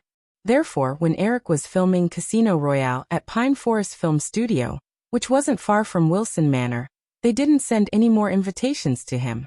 However, looking at her daughter with some pity, the Count's wife suddenly thought of something that happened many years ago. Although everyone around her said that Carolyn had a weak temperament, no one knew a daughter better than her mother. Under Carolyn's weak appearance, there was a certain stubborn character that was exactly the same as a certain woman from many years ago. It was precisely because they were worried that Carolyn would repeat the mistakes of those years that the Count and his wife allowed their daughter to live according to her own wishes. In the end, she was still their precious darling whom they had cherished and cared for many years. Although the traditions and glory of the aristocracy were important, they were not as important as their daughter. The Count and his wife had 3 outstanding sons, and they didn't expect Carolyn to inherit the family business. As long as their daughter could be happy, it was fine. Noticing that her mother's expression was somewhat absent-minded, Carolyn asked, "Mother, what are you thinking about?" The Count's wife shook her head. "It's nothing. Your father is waiting for us to have dinner together. Quickly go in." After returning to Pine Forest Film Studio and having a simple dinner, Eric went to the study of his residence. These days, apart from filming, he had been thinking about the future of the mobile internet and smartphone era. Today, he had confirmed his intention to acquire ARM, which also meant that he was about to grasp another important chess piece in his hands. However, there was still a long way to go in the future. Nokia, Qualcomm, and other companies that Firefly Investments had invested in had been developing rapidly in accordance with the trajectory set by the management. Because he had absolute control of Nokia, Eric had absolute power to make the mobile phone industry giant develop according to his own ideas. It was the same for Qualcomm, which had a high proportion of shares, and Yahoo, which was in a rising state. However, if this was the case, Eric would have to devote a lot of energy to control these companies. This was obviously not possible because Firefly Group already occupied most of his time and energy. If he was distracted to manage the industries under Firefly Investments, he would be exhausted in the future. Eric couldn't think of a second result. Therefore, he could only grasp a general direction and leave the specific matters to the professional managers of these companies. According to the current trend, Nokia would only go on the trajectory of the original world. This development idea was very feasible before the rise of smartphones, but once smartphones rose, Nokia would inevitably decline. After these days of thinking, Eric also roughly figured out another way. In the study, Eric connected to the internet and opened the YCR chat software on the desktop. Chris in New York, Ian Neer, CEO of Yahoo, and Steve Mitnick in Boston were all online. He created a separate temporary chat room and pulled them in. Eric briefed them on the results of the meeting with Roger Wilson today. Then, the 4 of them began to discuss the topic that had been going on for the past few days. Eric's alternative plan was mainly divided into 3 stages. The plan was mainly made up of Yahoo and Firefly Electronics, spanning a span of 10 years. With the help of Yahoo, Firefly Electronics would focus on the research, development, and sales of 3 products in the next 10 years.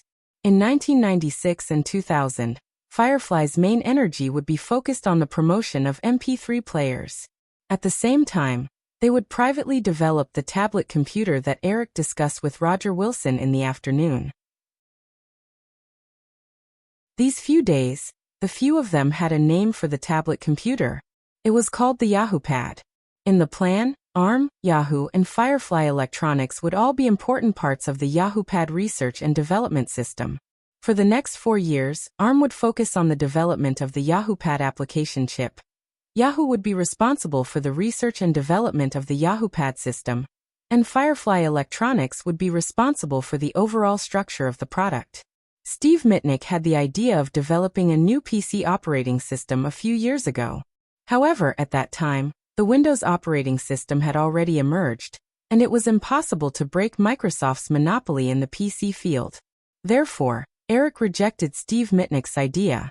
However, now Steve Mitnick's original idea could be used in the development of a mobile operating system. Eric had also provided Steve Mitnick with a lot of ideas based on his impression of Android and Apple operating systems in his previous life. In the future, this mobile operating system would also carry Eric's ambitions in the mobile internet field. This time, Eric would definitely not allow the mobile operating system industry to be divided equally between Android and Apple like in his previous life. With 4 years of research and development time, the YahooPad would be officially launched in 2000. At that time, the mobile communication market would completely shift to the civilian market. Then, from 2000 to 2005, while promoting and selling the MP3 player and YahooPad, Firefly Electronics would also use the technology accumulated over the past few years to quickly specialize in the development of smartphones with the help of Qualcomm and Nokia. At the same time, because of the investment in Sprint, the promotion of this phone in the mobile communication market would not be a problem. 10 years later, in 2005, Firefly Electronics would officially start the smartphone era. The advantage of this plan was that Eric did not have to disrupt the development of Nokia, Qualcomm, Yahoo, and other companies. These companies could continue to rise along the same path as before. However, at the same time, Firefly Electronics, an important chess piece that was completely outside the chessboard, could also unknowingly complete Eric's important layout for the mobile internet era 10 years later. When the time came, and Firefly Electronics products showed the corresponding potential, Eric could license the corresponding technology to Nokia and other companies at any time, so that they could smoothly complete the transition from the era of functional computers to the era of smartphones.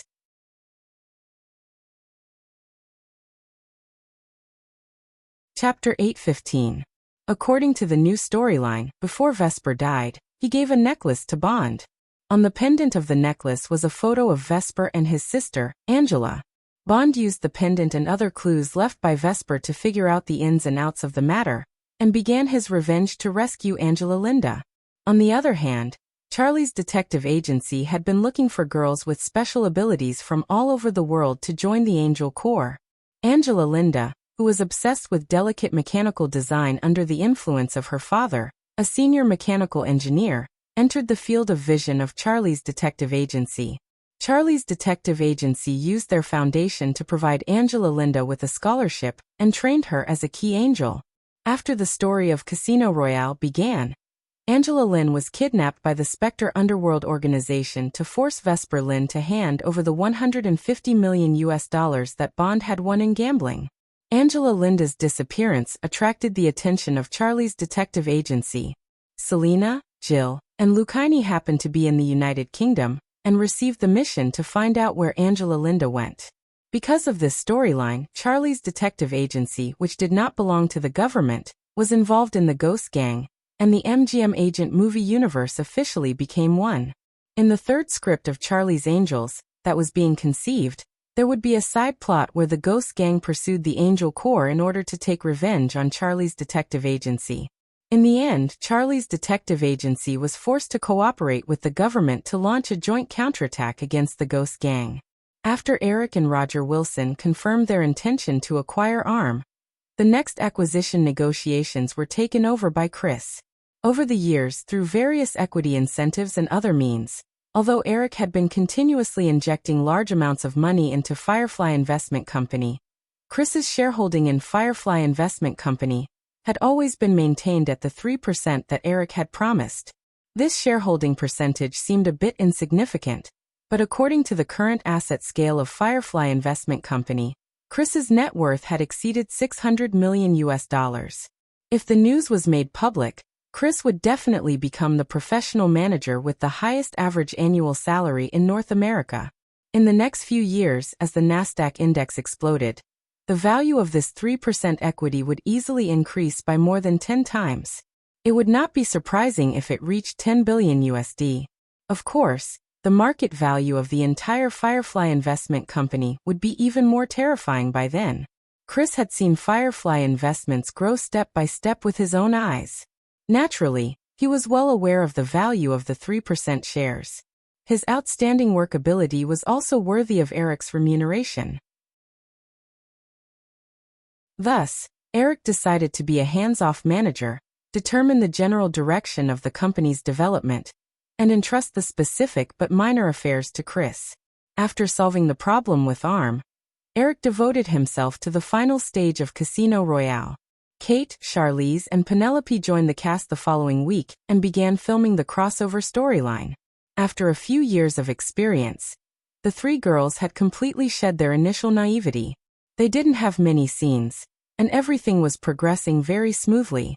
While Eric was shooting the main plot related to Bond, an assistant director took Kate and the other two girls to Italy to make up for some of the scenes that were left behind because the three girls couldn't move their schedules.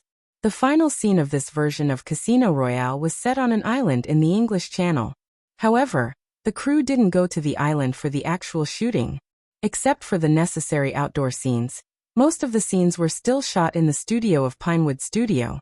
After Vesper's death, Bond followed all kinds of clues and finally found the Spectre's lair on a small island in the English Channel. Angela Linda was also trapped here. On the other hand, Selena and the other two girls arrived at the island almost at the same time as Bond. The security on the island was very tight. The purpose of the three girls was purely to save people, and they didn't intend to confront the ghost gang head-on. Therefore, they sneaked in through the ventilation duct and tried to save Angela Linda silently. Bond, on the other hand, was different. While rescuing Angela Rinder, Bond was also thinking of revenge, so he killed his way into the base.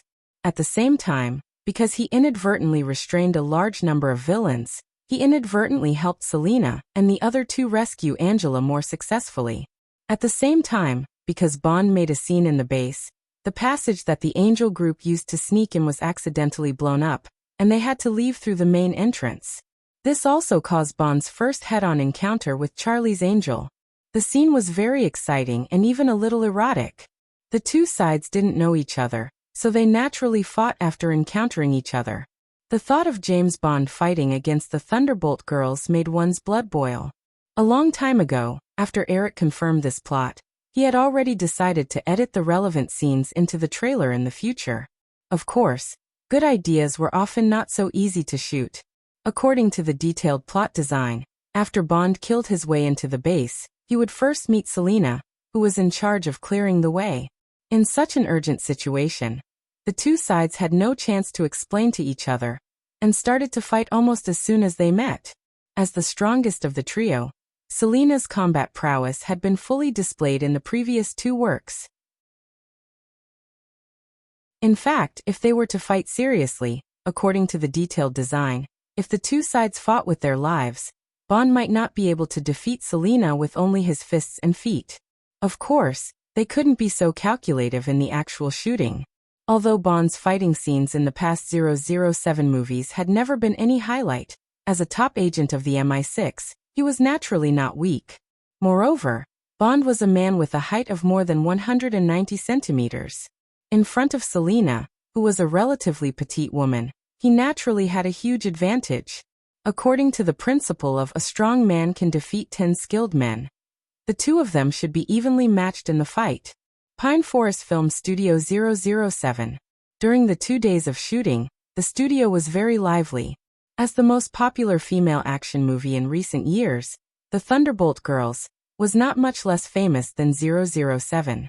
Therefore, the scene of Bond fighting against the Thunderbolt Girls naturally attracted a lot of attention. Anyone who had access to the studio would basically be there these 2 days. The scene in front of them was the corner of a corridor. Bond killed his way in, and the three girls with Angela Lynn came out one after another. The two sides met here. In order to achieve a better effect, the three girls certainly wouldn't appear together. Selena would encounter Bond first, and the two would take the risk of a most classic fight scene for this movie. Eric's requirements for Selena's actions in this scene were to be straightforward and fierce. He discussed with the action director for a long time and finally decided that in order to make this fight scene more pleasing to the eye, they would greatly increase the display of Selena's leg techniques. After all, as a woman, even if Selena's punch against a tall and strong man like Bond had an actual attack effect, it still didn't look very convincing. However, the effect of her leg techniques was completely different. A fight scene usually looked like it was completed in one go on screen, but the actual shooting needed to be done shot by shot. In front of the monitor in the set, Eric, the cameraman, Nickel, the action director of the crew, and the Broccoli siblings, who had rushed over to join in the fun, watched the replay of the scene just now. After discussing for a while, he called Pierce Brosnan and Kate Beckinsale, who were resting over. "Pierce, Kate, we have to reshoot the scene just now," Eric said as he pressed the replay button and began to explain in detail the requirements for the reshoot. "Pierce, if you simply press Kate against the wall, I'm afraid it will be very difficult to control her. Therefore, I hope that when Kate performs a high whip kick, Pierce, you can grab her ankle and push her against the wall." As Eric spoke, he ignored the strange expressions of Pierce Brosnan and Kate. He turned his head and said to the action director from Hong Kong, "Mr. Yuan, please demonstrate it to Miss Lee." "Okay," the other party nodded and responded. He called over an Asian girl who had a similar figure to Kate. She was the stunt double that the crew had found for Kate. Looking at the demonstration, Kate, who was standing beside Eric, couldn't help but roll her eyes at him. She whispered, "Eric, don't you think this is a little too intimate?" Eric smiled and said, "What we want is to create a sense of Bond and Selena as a couple for the audience. If the audience's response is good in the future, we can set up more interactions between Selena and Bond in the future episodes." Kate frowned slightly and said, "Are you saying that Bond and Selena will be a couple?" "That's not necessarily true. Maybe the future episodes will satisfy the audience's wishes. But before that, it's best for Bond and Selena to maintain an ambiguous relationship. Many facts have proven that this is the best effect." But Kate looked again at Miss Lee, who had easily completed the high kick. Eric followed Kate's gaze and asked in a low voice, "Have you been slacking off on your training in the past 2 years?" Kate's face was a little red. Although she had never given up on training for this role, with her popularity in the past 2 years, she could no longer train as hard as when Eric had first arranged for her. Eric thought for a moment and asked, "If this scene is taken apart, can you complete the split?" Kate thought for a moment and nodded. "Okay, then let's do it this way." Eric walked forward and discussed with the action director for a while. After confirming a set of plans, the shooting continued. As Eric asked the crew to prepare for the next scene, the extras who were playing the villains found their positions and lay on the ground. This was the result of the confrontation between Bond and the villains. The first part of the dismantling was quickly completed. After a little preparation, the script director shouted action again. In the camera, Kate swept a high kick at Pierce with an expressionless face. Pierce Brosnan reached out to grab it, but to his surprise he grabbed nothing but air. Kate's hard-soled leather boot swept across his face. Although Kate's kick was not very powerful, Pierce Brosnan still looked a little embarrassed. Eric walked forward and watched the medical staff examine Pierce Brosnan. He asked, "Pierce, do you need to rest for a while?" "No." Pierce Brosnan shook his head and looked at the apologetic Kate. He smiled gracefully and said, "It's okay, Kate. Don't take it to heart." It was inevitable to take a few punches and kicks while filming an action scene. Seeing that Pierce Brosnan was fine, Eric quickly restarted the shoot. After a few more mistakes, Pierce Brosnan finally completed the set actions successfully. Selena, who was wearing a black patent leather bodysuit, had one leg raised high and was pressed tightly against the wall by Bond, unable to move. The camera deliberately gave a close-up of the two of them looking at each other. After a difficult struggle, Bond finally subdued the strong little wildcat in front of him. Bond's expression was inevitably a little ferocious. Although Selena was subdued by her opponent, she did not panic at all. Her face was still calm and indifferent. However, at this time, because the two of them were entangled in a somewhat flirtatious manner, the look in the camera gave off a feeling of sparks flying everywhere. There was the sound of footsteps. The strange stalemate between the two of them was soon broken by the appearance of Jill and the others. Seeing that Selena was subdued by Bond, Jill immediately raised her pistol and pointed it at Bond. Almost at the same time, Bond freed one hand and simply took out a pistol from the holster at his waist and pointed it at Jill. Both of them probably realized that something was wrong, so they did not communicate, nor did they have any intention of fighting again. Lucchini held Angela's hand and stood outside the three of them. She happened to be able to see the two intersecting corridors. Glancing at the Ghost Gang minions on the two corridors, Lucchini said, "Hey everyone, why do I suddenly feel like we're on the same side?" Jill was standing in a similar position as Lucchini. At this time, she also noticed the similar scene on the two corridors. The minions on their side had just been killed by Selena, and on the other side, it was definitely this person in front of them. Since they had a common enemy, Jill slowly put down the gun in her hand. Although Bond was still vigilant, he had already recognized Angela. Noticing that Lucchini was protecting Angela behind her, Bond slowly let go of Selena. Glancing at Selena and the other two girls, Bond took out Vesper's necklace from his pocket and handed it to Angela. "Your sister asked me to save you." Angela took the necklace with a puzzled expression. She was a very smart girl. At this time, she had already realized that the recent series of events were unusual. The girl looked up at Bond and asked, "Where's my sister?"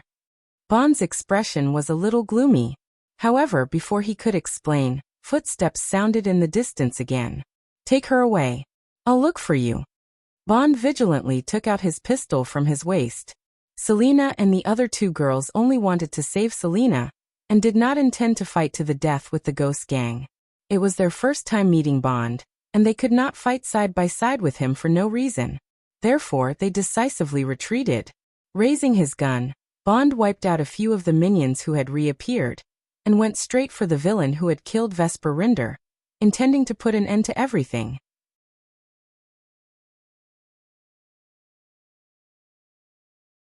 Chapter 8:16. On the beach road near the sea, a black Buick was parked by the side of the road. Lucchini was sitting casually in the front of the car with her legs crossed, looking sexy and lazy. Selena and Jill were also leaning against the car. The three women were wearing similar tight clothes. Their stunning faces and figures were enough to make any man who saw this scene want to be the Buick next to them. At this moment, the three women looked at the two people who were saying goodbye not far away. A man and a woman, one big and one small. It was Bond and Angela. Everything had been settled. As Vesper's lover, Bond wanted to take care of Angela, but he also knew that his wandering and dangerous life would not provide Angela with a peaceful life. Instead, it would put her in danger. After some consideration, Bond decided to entrust Angela to Charlie's detective agency. This was also the girl's request. In the camera, Angela had roughly understood the ins and outs of everything.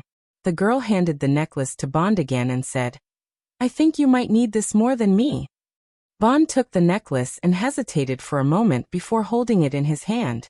He said to Angela, "Then, take good care of yourself. I'll come back to see you when I'm free." "Okay." Angela nodded obediently. Bond didn't delay. He nodded at Selena and the other two and turned to walk back to his Aston Martin. Angela looked at Bond's departing figure, and suddenly thought of something very important. She asked loudly, "Hey, you haven't told me your name yet." Bond raised a hand and waved, but didn't look back. He said, "Bond, James Bond." When Pierce Brosnan said this iconic line that would appear in every 007 movie, Eric smiled and nodded outside the camera. He raised his voice and said, "Good, I officially announce that 007, Casino Royale has finished filming." Everyone who had specially gathered for today's scene clapped spontaneously. They nodded, hugged, and said goodbye to the people around them. Eric shook hands with Michael Wilson and hugged Barbara Broccoli. He said, "Barbara, I hope we'll have a chance to work together again." "Of course, I'm looking forward to the next one," Barbara Broccoli said with a smile. After almost a year, the Broccoli family had basically accepted the fact that the control of the 007 series was taken back by MGM, and no longer entangled with this point. After all, although they lost control, the Broccoli family's share of the 007 series was not reduced by MGM. Eric personally controlled the series, which could bring more benefits to the Broccoli family. After chatting with Barbara Broccoli for a while, Eric turned to Pierce Brosnan. After finishing Vesper's part, Cate Blanchett had already left the set. Without the pressure of Kate's acting, Pierce Brosnan's last few days were very relaxed. Some of the small conflicts that had accumulated in the early stages had disappeared. After talking to everyone in the crew one by one, the crew returned from the beach to Pine Forest Film Studio, where they had already prepared a grand finalizing party. It was already November 3rd, and Halloween had just passed in North America. After the finalizing party, Eric returned to Los Angeles with the post-production team and the shooting materials of Casino Royale. There were only 2 weeks left before Thanksgiving Day, and the release date of Mission Impossible 2 was set to be on November 22nd. During the post-production process of Casino Royale, the first thing that Eric needed to complete was the Easter egg of Casino Royale embedded at the end of Mission Impossible 2. Since the Easter egg of 007's GoldenEye was added to the first Thunderbolts movie, this had become a tradition of the MGM Secret Agent Cinematic Universe series. While watching the movie, the majority of movie fans gradually began to have a strong interest in the Easter egg of every MGM Secret Agent Cinematic Universe series. In November, London had already entered winter. When Eric left, London had already had its first snow of the year. Los Angeles, located on the west coast of the United States, was still as warm as spring. The temperature during the day was maintained at a very comfortable 20 degrees. Even at night, the temperature did not drop below 10 degrees. Priya Vesta Firefly Studios. Eric and the editor of Casino Royale came out of the post-production studio together. The editing of the Easter egg of a movie was not an easy task. Compared to the trailer, the duration of the Easter egg was much shorter. Often, there were only one or a few simple shots, almost flashing by. Therefore, how to provide enough information and suspense to the audience in the Easter egg without revealing the main plot was something that the director and the editor had to consider very carefully. Eric planned to set the menu of Mrs. M's introduction to 007 of the information of the Ghost Gang obtained from Ethan Hunt. However, the specific material needed to be carefully considered. He and the editor discussed it for 2 days before coming up with a roughly 10-second plan. It was already evening. After saying goodbye to the editor, Eric did not leave the studio immediately. Instead, he went to Jeffrey Katzenberg's office in the studio. At noon, Katzenberg called, hoping to talk about the release of the movie during the Thanksgiving and Christmas period. From Katzenberg's tone, Eric determined that it should be related to Titanic. At the end of the year, Firefly mainly released 2 films, New Line Productions' Rush Hour and Firefly's Titanic. Rush Hour had already gone through a few pre-screening screenings, and the reviews were good. The film was scheduled to be released on November 15th, and it was currently in the final stage of promotion. Moreover, the film's production cost was only $30 million, which was less than 1/7 of Titanic's budget. The company was not too worried about the film. When he arrived at Katzenberg's office, he waved his hand to stop the secretary from announcing him. He knocked on the door and entered. Katzenberg, who was immersed in reading documents, looked up when he saw Eric enter. He nodded and looked at his watch. He closed the document in front of him and said, "Eric, let's talk outside." The two left the administrative building and went all the way to the cafe in the studio. After ordering 2 cups of coffee and some snacks, Katzenberg said, "Eric, someone saw Jim West and Theo Jeanma eating together at Morton's restaurant yesterday." Before Eric could continue asking, Katzenberg explained, Jim West is the assistant of Paramount Shirley Lansing, and Theo Jeanma is a judge of the Golden Globe Awards Foreign Press Association. In fact, when he heard Theo Jeanma's name, Eric had already understood something. Theo Jeanma might just be an ordinary judge of the Golden Globe Awards now, but 10 years later, Theo Jeanma would become the youngest judge in the history of the Golden Globe Awards. They're really looking forward to Firefly's failure. Eric shook his head and sighed. Eric knew that the company had recently been doing public relations for the nomination of Titanic, For the Golden Globe Awards. The criteria for the Golden Globe Awards were similar to the Oscars. However, the Golden Globe Awards nominations were announced around December 10th every year. The large-scale release date of Titanic was December 20th. Before that, although there would be a few pre-screenings to meet the criteria for the Golden Globe Awards, if they really wanted to be nominated, they still needed to do public relations work. In the past, other Hollywood film companies rarely carried out reverse public relations for their competitors' works. This was because once they did, they would definitely be retaliated in the future. In the competition for awards, the more aggressive competitive methods were usually to find the weaknesses of their competitors' works and attack them in the media to prevent the judges from voting for a work. It was rare for Titanic to do the reverse public relations for Titanic this year. Eric also knew that Firefly had suppressed the other major film companies too much in the past few years. Although the film market had been expanding, the scale was still roughly fixed.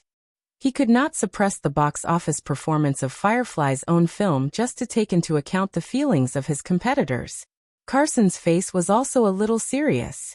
He said, "We're also trying our best to fight for it." However, in addition to Paramount, Warner Brothers, Universal, and a few other companies have also participated. Therefore, Titanic is likely to only get a few insignificant nominations at the Golden Globe Awards. "We can only try our best," Eric said. "In addition, we must not use any other extreme measures at this time.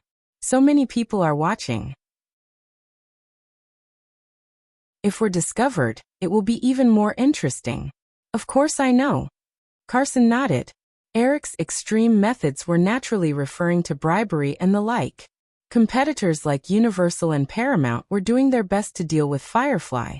At this time, taking the initiative to give them an advantage was the most stupid move. In addition, before you came back, Paramount temporarily moved Star Trek: First Contact, which was originally scheduled to be released on Thanksgiving Day, to December 13th, a week before the release of Titanic. The reason given by Paramount was to avoid competition from Mission Impossible 2, but in fact, everyone is well aware of the reason. Including this film, during the 3 weeks before and after the release of Titanic, there will be a total of 9 films with a premiere scale of about 2,000 screens, an average of 3 films per week. As Carson spoke, he handed a document that he had just brought out of his office to Eric. This was a schedule of film release dates. Eric saw that during the release of Titanic, there were 1 or 2 films that were highlighted every week. On December 13th, in addition to Paramount's Star Trek: First Contact, there was also Sony's Mr. Sweetheart, starring Tom Cruise. On December 20th, the film that collided with Titanic was Warner's The Martian, starring Jack Nicholson. The following week, there was Universal's comedy, A Mess of Three Presidents. In addition to these, Fox and MGM also had new films on the schedule. The Christmas slot was an important slot. Even if they were allies, they were not the same company after all. They could not take the initiative to give up and make way for Titanic, which no one was optimistic about. Eric looked at the film schedule in his hand, but Carson did not stop reporting the bad news to him. He said, "In terms of overseas distribution, the only major overseas countries that can roughly keep up with North America are the UK, Spain, and Australia. The French and German film companies are not optimistic about the box office prospects of Titanic. They are only willing to give me a release date around February, but I rejected them. Japan originally wanted to keep up with North America, but I think it should be because we rejected Toho International's buyout of the distribution rights of Titanic last time. Maybe Sony's power is also involved. In short, the distribution work in Japan is not very smooth. They gave us a release date in mid-March, which is even worse than Germany and France. At the same time, some of the overseas distributors who are negotiating with us also want us to provide more guarantees. In fact, they want us to lower the percentage of profits." Eric could not help but rub his forehead again. This series of news made him feel very bad. Katzenberg didn't say anything else. Eric treated him well, and he couldn't go overboard when it came to putting pressure on his boss. "Let's do this." After a moment of silence, Eric said, "If the box office of Titanic next month does not meet expectations, I will take the initiative to hold a high-level meeting to make a review. At the same time, we will discuss a stricter budget system for the company. Eric, you don't need to review at all. The film company definitely needs to try out a big production. We just need to formulate a stricter budget system. Carson quickly shook his head and said. During the Disney era led by Michael Eisner, Carson had always been the head of the studio. At that time, a large part of Carson's work actually included taking the blame for Michael Eisner. Once the movie led by Michael Eisner failed, the criticism from the outside world would often directly press on Carson. In order to maintain Michael Eisner's prestige, Carson rarely explained anything to the public. Hollywood was a place that attached great importance to authority. If Eric took the initiative to review, it would definitely damage his personal prestige. Everyone knew very well that over the years, Eric had always been the soul of Firefly. Without his keen vision in film and television production, Firefly would not have been able to develop to its current scale. That's it for the time being. Eric shook his head and rejected Carson's kindness. He said, but before that, I hope that all departments will not be affected by external information. Try to market and distribute Titanic as much as possible. Since we can't get a good schedule overseas, and those film companies want to lower the share, then let's talk about it after the movie is released. Once the North American box office did not meet expectations, Firefly would naturally need to lower the share for overseas distribution. Otherwise, the initiative would return to Firefly. No problem. I will personally keep an eye on this matter, Katzenberg promised solemnly.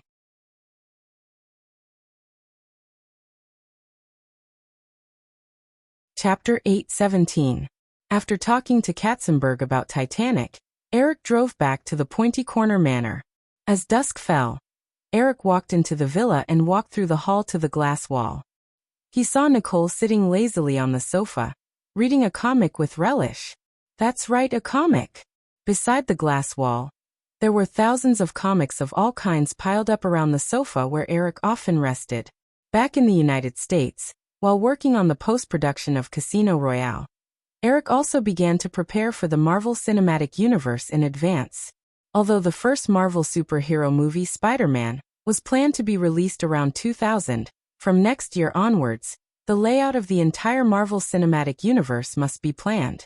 Eric did not want to repeat the unlucky experience of Warner Brothers rushing to launch the DC Cinematic Universe, resulting in one movie after another either failing at the box office or having a bad reputation. The main design work of the Marvel Cinematic Universe plan was still handled by Marvel. However, if Eric wanted to participate in the creation of the Marvel Cinematic Universe plan, he also had to have a good understanding of the comic characters under Marvel. The thousands of comics in front of him were all moved from the Marvel archives in New York. When Eric used these comics, Stanley repeatedly told Eric to return them after reading them. Because of decades of accumulation, many of these comics had become very expensive collector's editions. Many Americans had a hobby of collecting comics. As a huge comic fan, Nicolas Cage even spent millions of dollars on his comic collection. Therefore, the pile of comics in front of him, many of which even looked a little old, was enough to make any veteran comic fan have the idea of robbing them. Noticing Eric's appearance, Nicole looked up and smiled at him. She took off the headphones hidden in her hair and said, "Eric, you're back." Eric nodded, took off his jacket and walked over. Nicole put down her legs and moved to the side. The two squeezed into a single sofa and sat down. Putting on one of the headphones that Nicole had just taken off, Eric asked, "Where's Jason?" It was Thanksgiving soon, and the girl had been busy promoting Mission Impossible 2. Eric would be spending Thanksgiving with Nicole and Famek. After Thanksgiving, Mission Impossible 2 would be released. Eric would bring his little girl to New York to spend Christmas with the women and children. Recently, Nicole had been very fond of the pocketable MP3 player that Firefly Electronics had just developed. She put on the other earpiece and enjoyed the music coming out of the earpiece. She said, "She went to the supermarket. By the way, Eric, before you came back, Ms. Haynes sent some documents over. She said that they were sent from New York." Eric reached out and hugged Nicole's slender waist. He leaned against the back of the chair and said, "Leave it there first." I don't want to see any more company documents today. After hearing a series of bad news about Titanic in the afternoon, Eric was not in the mood to deal with any company affairs. Nicole was also aware of the huge pressure that Titanic had put on Firefly recently. She had already noticed the tiredness between Eric's eyebrows, so she did not mention it again.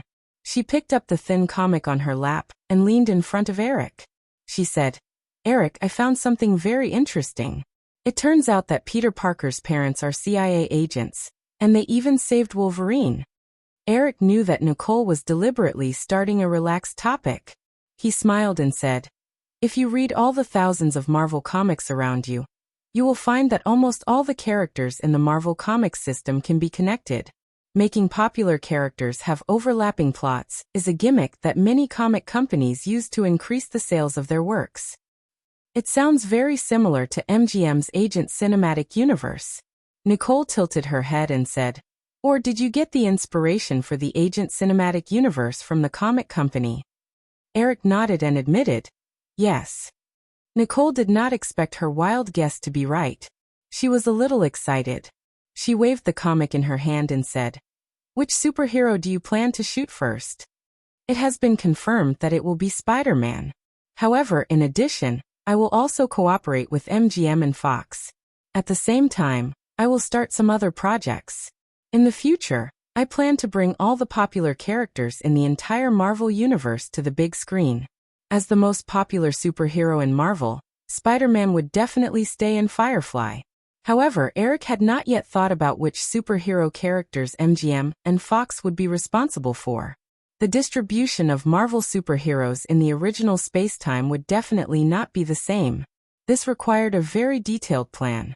Compared to DC, which had developed many successful live-action superhero movies, Marvel's popularity in movies was close to zero. Therefore, one thing Eric had confirmed was that he would first bring the successful superhero characters in the original space-time to the big screen, such as Spider-Man, Iron Man, and X-Men.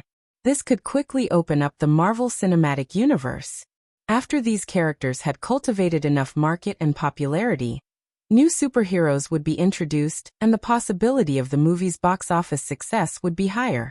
Nicole did not know the details of Eric's plan, but she could not help but sigh. Although these days were just for fun, Nicole had already gained some understanding of Marvel's comic characters. If the plan that Eric had just mentioned could be fully implemented, then this plan could definitely be described as grand. Then if all of them are put on the big screen, there may be dozens of movies. Of course. Eric looked at Nicole's thin, moist lips that were slightly open because of surprise. He reached out and touched them gently and smiled. "You have also been reading comics for several days. Are there any characters you are interested in?" Nicole opened her small mouth and pretended to bite.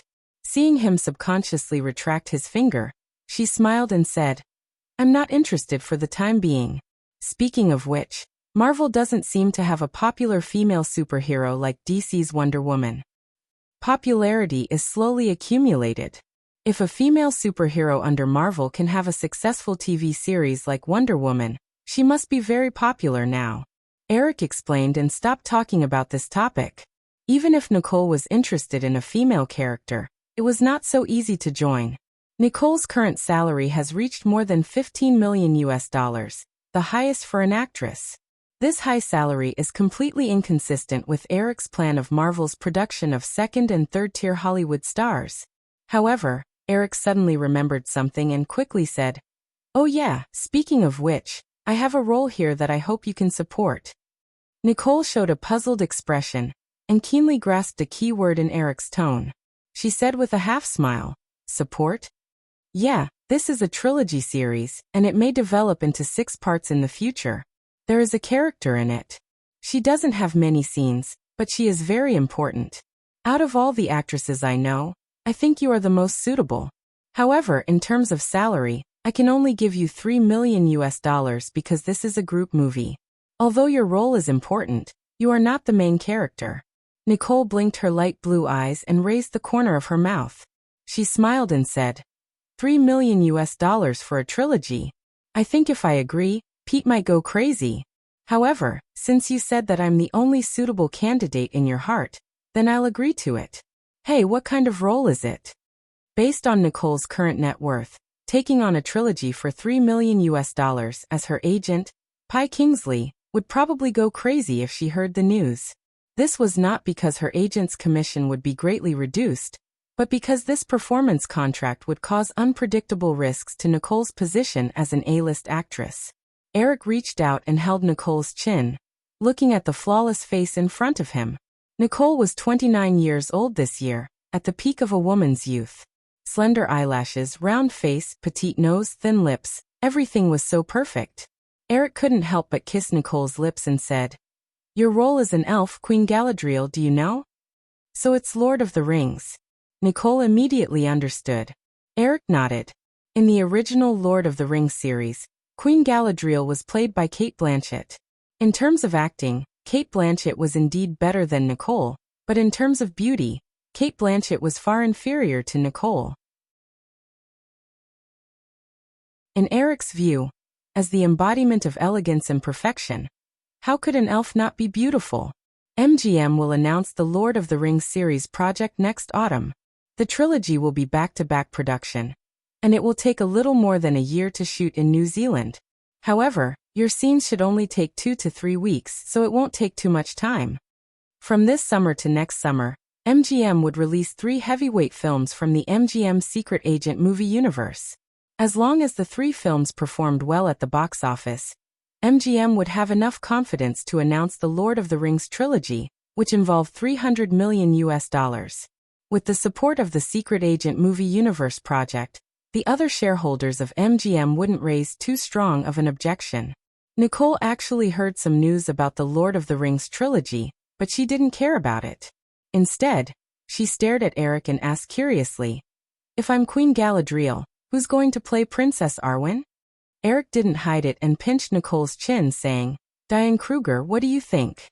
"You really dote on those pretty babies," Nicole subconsciously teased. In the past 2 years, the Victoria's Secret Angels had appeared frequently in Hollywood films, and it had become a hot topic for many people. Everyone knew who was behind this. Therefore, there were countless rumors about Eric and the Victoria's Secret Angel Corps. The more exaggerated rumor even said that Eric had wiped out the Victoria's Secret Angel Corps. The woman beside him had teased him more than once about this matter, but Eric didn't mind. He said, "I just want this film to be more perfect. Since they're elves, they should be beautiful. Also, the earliest elves happen to be creatures from Germanic mythology. Diane is German, so she fits this setting 100%. I can't be bothered to listen to your explanation." Nicole rolled her eyes at him. She reached out to take the earpiece from Eric's ear and put it on her own. Just as she was about to say something, Famke Janssen walked through the hall in her high heels with 2 full convenience bags in her hands. Looking at Eric and Nicole snuggled together on the sofa, Famke Janssen said with some interest, "I went to buy food, but you 2 are here making out." "Haha, come, let's make out too." Eric looked at Famke Janssen put down the plastic bags and reached out to pull her to his side. Famke Janssen took the opportunity to sit on the other side of Eric's sofa. He pushed Eric's hand away and said, "All right, what were you 2 talking about?" Eric said casually, "We were talking about you. What are your plans after the new year?" The 7th season of The X-Files was already airing on Fox. This would also be the last episode of this classic sci-fi series. Although Fox had repeatedly offered very generous terms, Brad Pitt and Famke Janssen were unwilling to renew their contracts.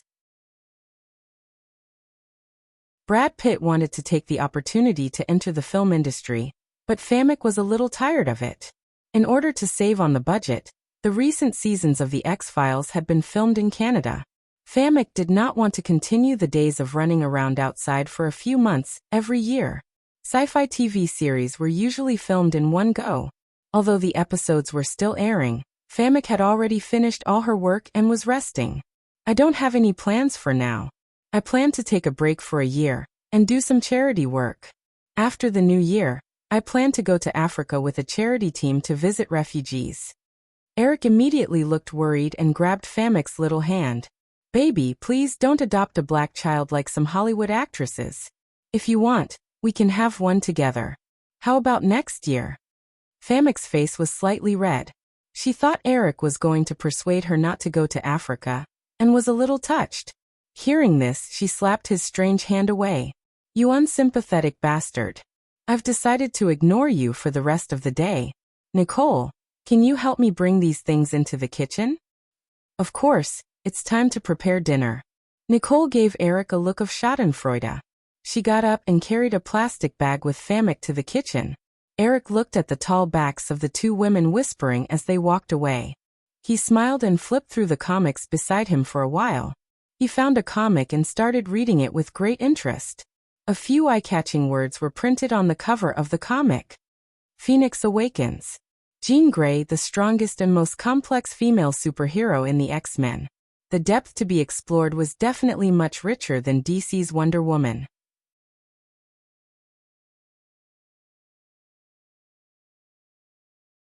Chapter 8:18. Thanksgiving Day in 1996 was on November 28, which was a little later than previous years. However, the Thanksgiving Day schedule started on November 15. Rush Hour was not too conspicuous among the films that were released in November. After all, although Red District had a good response in North America at the beginning of the year, films with Asian protagonists were still a minority in Hollywood.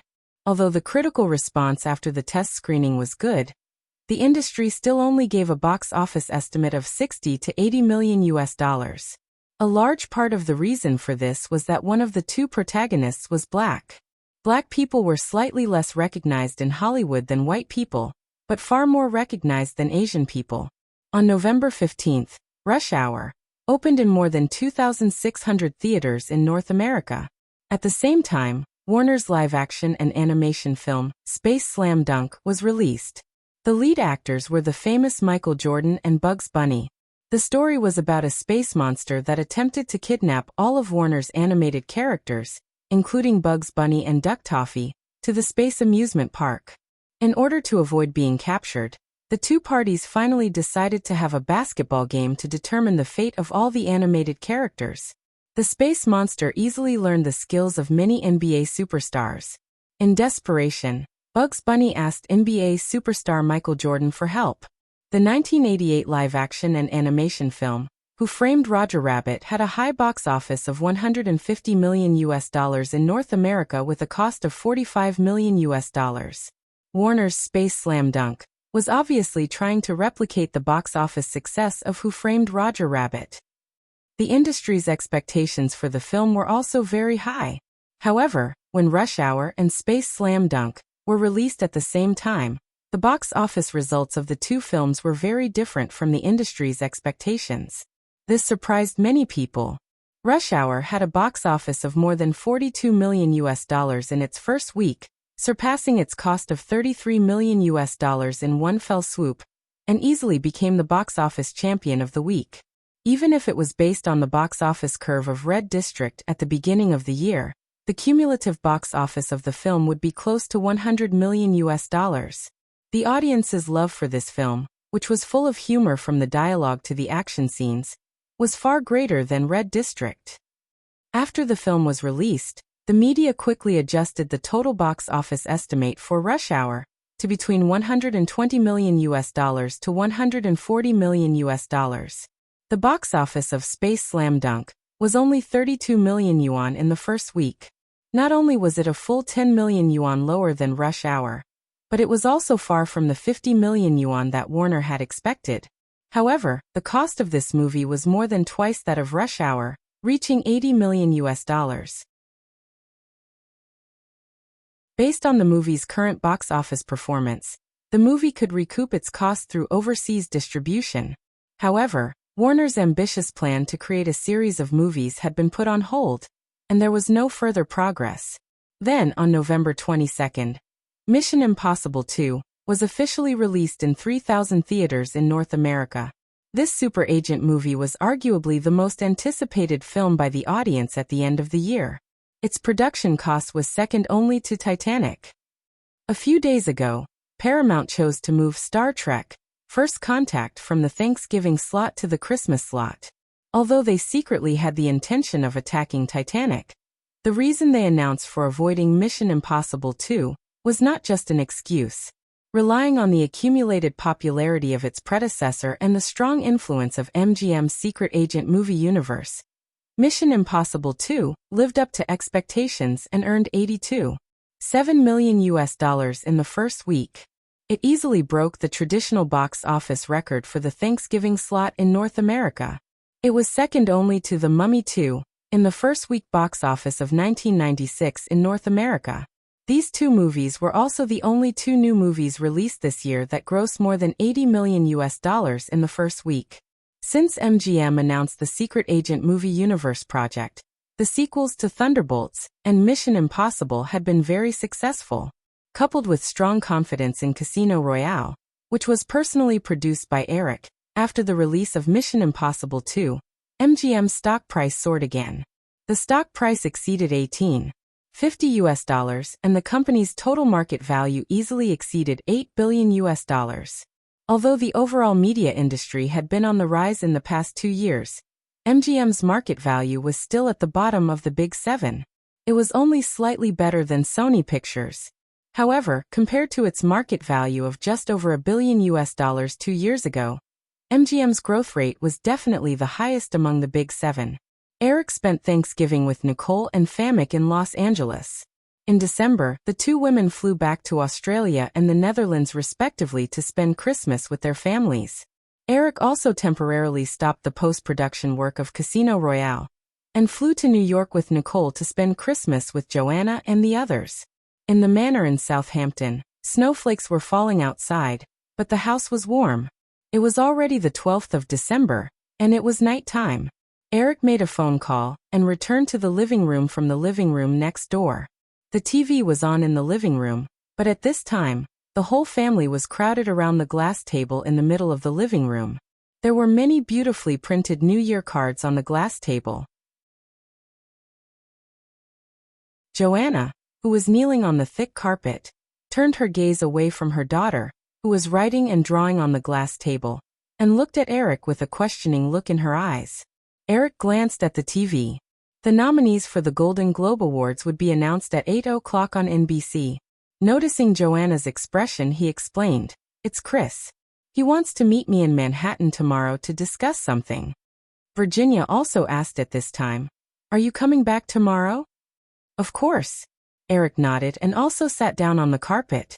He held his son in his arms and held his little hand to fill in the New Year cards. These beautiful New Year cards were prepared for the senior management of Firefly, as well as family and friends. In the first few years, because Eric habitually felt that the relationships between Westerners were relatively weak, he never cared much about these things. Therefore, during the new year as the boss, he was more casual when giving New Year's gifts to the more important senior management of Firefly. It was not until the year before last, when Robert Iger, who was in charge of the TV business, called during the new year, that Eric realized that the Westerners cared about the ways of the world as much as the Easterners did. The situation at that time was that on Christmas Eve, as usual, Eric prepared some New Year's gifts for all parties. Because of the acquisition of Metro ABC Group, Firefly's territory had been greatly expanded. Firefly had important departments on the East and West coasts, and even in many inland states, such as Disneyland in Florida, ESPN in Connecticut, and so on. Therefore, most of the gifts were sent by mail. During this process, a gift for Steve Stan, the chairman of ESPN in Connecticut, was accidentally lost by the postman. The year before, Firefly had just completed the acquisition of Metro ABC Group, and Steve Stan had received a New Year's gift from Eric. The next year, it was gone. When Steve Stan heard that his deputy had received a gift from Eric, he became even more nervous and did not have a good Christmas. He thought that Eric was dissatisfied with his work at ESPN, and that he might lose his job. Until the new year, he still did not receive a gift. Steve Stan could not control the worry in his heart. He flew from Connecticut to New York and asked Robert Iger if Eric wanted to fire him. Since Steve Stan took charge of ESPN, ESPN's rapid growth was obvious to all. However, at that time, Firefly was making personnel changes in the TV business department that had been merged for more than a year. It was normal for some senior executives to be replaced by people from Firefly's headquarters. Robert Iger himself was leaning towards Steve Stan. So he called Eric on the pretext of holiday greetings to test Eric's attitude toward Steve Stan. Eric was also puzzled by Robert Iger and Steve Stan. Of course, he could not fire the manager who had brought EPSN step by step to the top. Robert Iger mentioned that he also affirmed and praised Steve Stan's work. Robert Iger heard that Eric did not want to fire Steve Stan, so he carefully probed about the New Year's gift. After some trouble, the ins and outs of the matter were sorted out. Eric did not expect that an accidentally lost New Year's gift would cause so much trouble for the senior executives. Therefore, he began to take this matter seriously. Since last year, Eric's New Year's gifts to the senior executives of Firefly were not only changed to a more professional courier company, but his assistant's office would also track and confirm each gift to ensure that the gift was delivered to the appropriate senior executive. In comparison, the cost of the courier was far more than the gift itself. This year's gift was a box of maple sugar biscuits made by the women and a New Year's greeting card. The senior executives who could receive a New Year's gift from Eric were at least the general managers of the group's branch companies. With the income of these people, it was impossible for them to value the gift itself. They were more concerned about the other meanings of Eric's New Year's gift. In order to show their sincerity, the New Year's greeting cards were handwritten by everyone. Kevin, Hawaii, and Emma, the three little guys, were just joining in the fun. Eric would not give away the little guys' greeting cards with crooked handwriting. The two little guys would be 4 years old next year. Since their third birthday at the beginning of the year, Virginia had stopped working. She had also specially hired a few education consultants to make a special early education plan for Kevin. Compared to Hawaii, who was unusually intelligent, the little guy's intellectual growth had always been Virginia's worry. Eric and Joanna actually knew that Kevin's development was actually not a problem at all. A little boy of 3 or 4 years old had no problems talking and walking. His body was also healthy. What more could they expect? The reason why Virginia had always been worried that Kevin's intellectual development was abnormal was because the little guy had an even more abnormal reference next to him. As soon as they arrived in New York, Joanna secretly told Eric that Hawaii had already finished 3 copies of the Encyclopedia Britannica this year. This was the result of Joanna deliberately controlling her daughter's reading time every day. What was more surprising was that Hawaii could even completely memorize large sections of the content. Eric knew that he definitely did not have this kind of memory ability. Even if it was the complete memory of his previous life, with the passage of time, he had begun to gradually forget it. Therefore, he would occasionally feel that his daughter was a little strange. Thinking in his heart, Eric couldn't help but raise his head to take a look. Hawaii was sitting opposite Joanna with a pencil in her hand. She had a bit of obvious indifference, but her beautiful blue eyes were curiously looking at the identical twins sitting diagonally opposite her. Hawaii still had a little fear of Drew, but she was very curious about the Russian twins who habitually followed Drew. It seemed that she wanted to know why there were 2 people who looked exactly the same. Sitting in the middle of the twins, Drew noticed Hawaii's curious little eyes. A naughty smile appeared on his baby face, and he suddenly made a face at the little girl. Eric clearly saw his precious daughter's little body tremble. He glared at Drew, and the little girl hurriedly admitted her mistake and stuck out her tongue at Eric. Joanna of course also noticed this little detail. She comforted Hawaii and looked at the little girl helplessly. Drew, don't always scare Xiaxia. Okay, but Xiaxia is too timid. Look, Kevin isn't scared at all. Saying that, the little girl made the same face at Kevin in Eric's arms. Kevin looked at Virginia next to him clumsily, as if he was asking his mother, what was Aunt Drew doing? Well, the little guy's reaction seemed to be half a beat slower than others. Virginia knew that Drew was mocking her son's clumsiness, but she wasn't as polite as Joanna. She rolled up a magazine next to her and slapped it on the little girl's head. Drew knew that she was in the wrong, so she didn't dare to resist. She laughed and dodged a few times.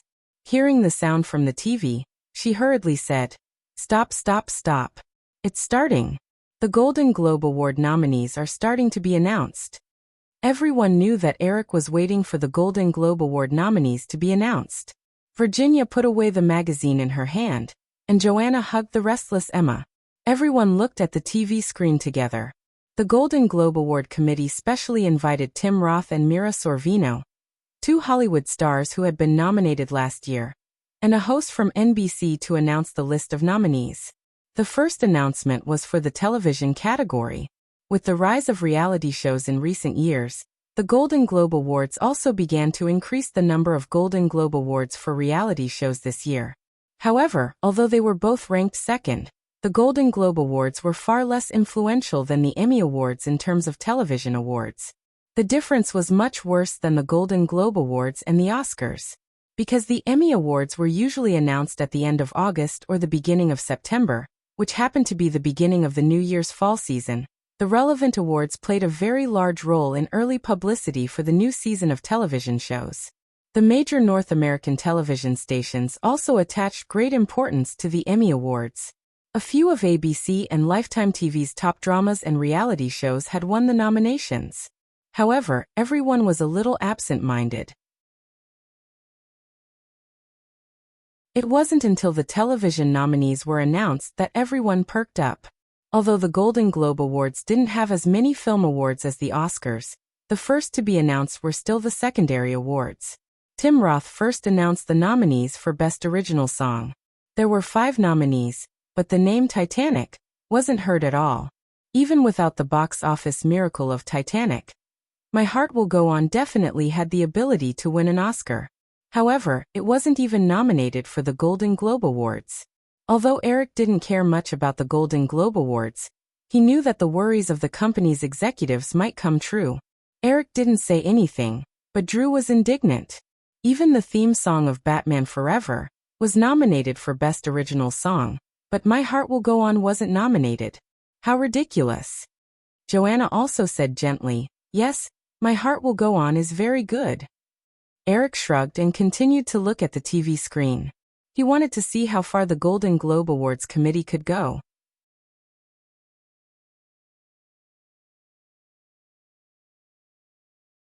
Chapter 819. After the Best Original Song nominees were announced, the next nominees were the Best Film Soundtrack nominees. Titanic had failed to win the Best Original Song nomination. Eric realized that if the Golden Globes really wanted to suppress this movie, they would probably only nominate it for Best Film Soundtrack. However, after Mira Sorvino announced the 5 nominees, Eric still didn't hear Titanic's name. Tapping his fingers on the glass table, Eric curled his lips and murmured, "There's no need to be so ruthless." Eric suddenly felt a little dispirited. He handed Kevin to Virginia and reached out for a blank New Year's card. He lowered his head and filled in the card. In the living room, the sound from the TV was still going on. The women all realized that Eric was a little irritated, so they carefully kept quiet and didn't disturb him.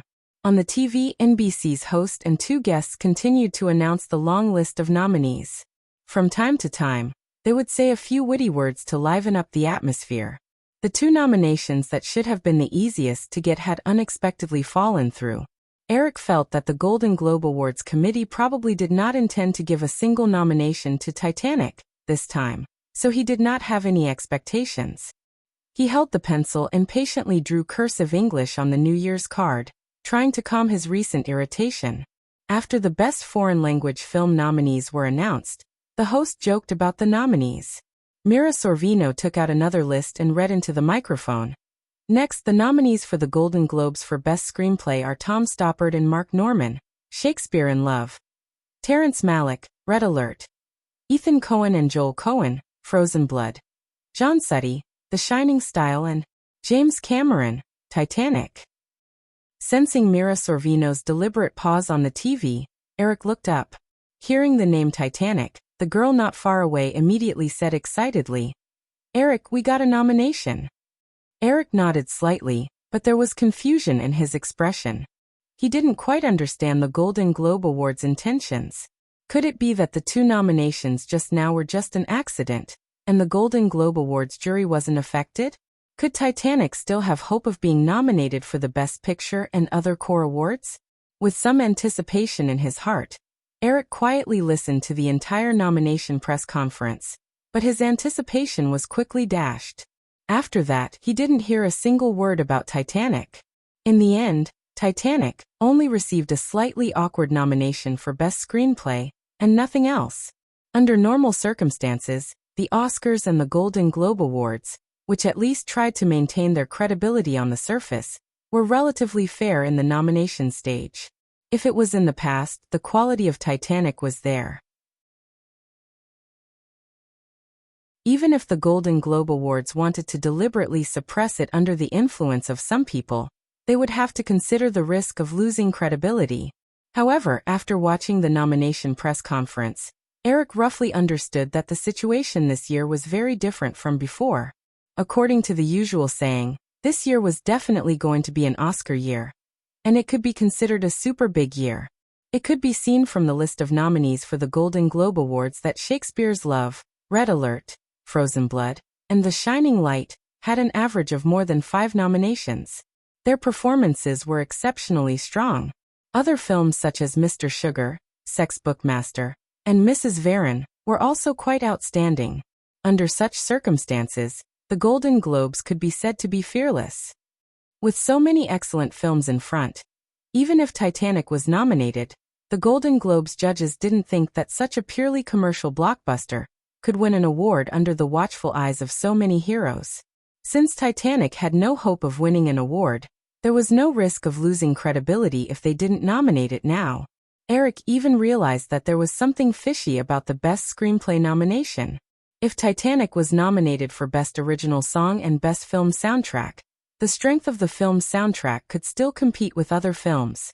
These 2 nominations had failed, and they had only given a nomination for Best Screenplay, which was not in the slightest advantage. It was obvious that someone wanted Titanic to return empty-handed, and not give the movie any hope of breaking through.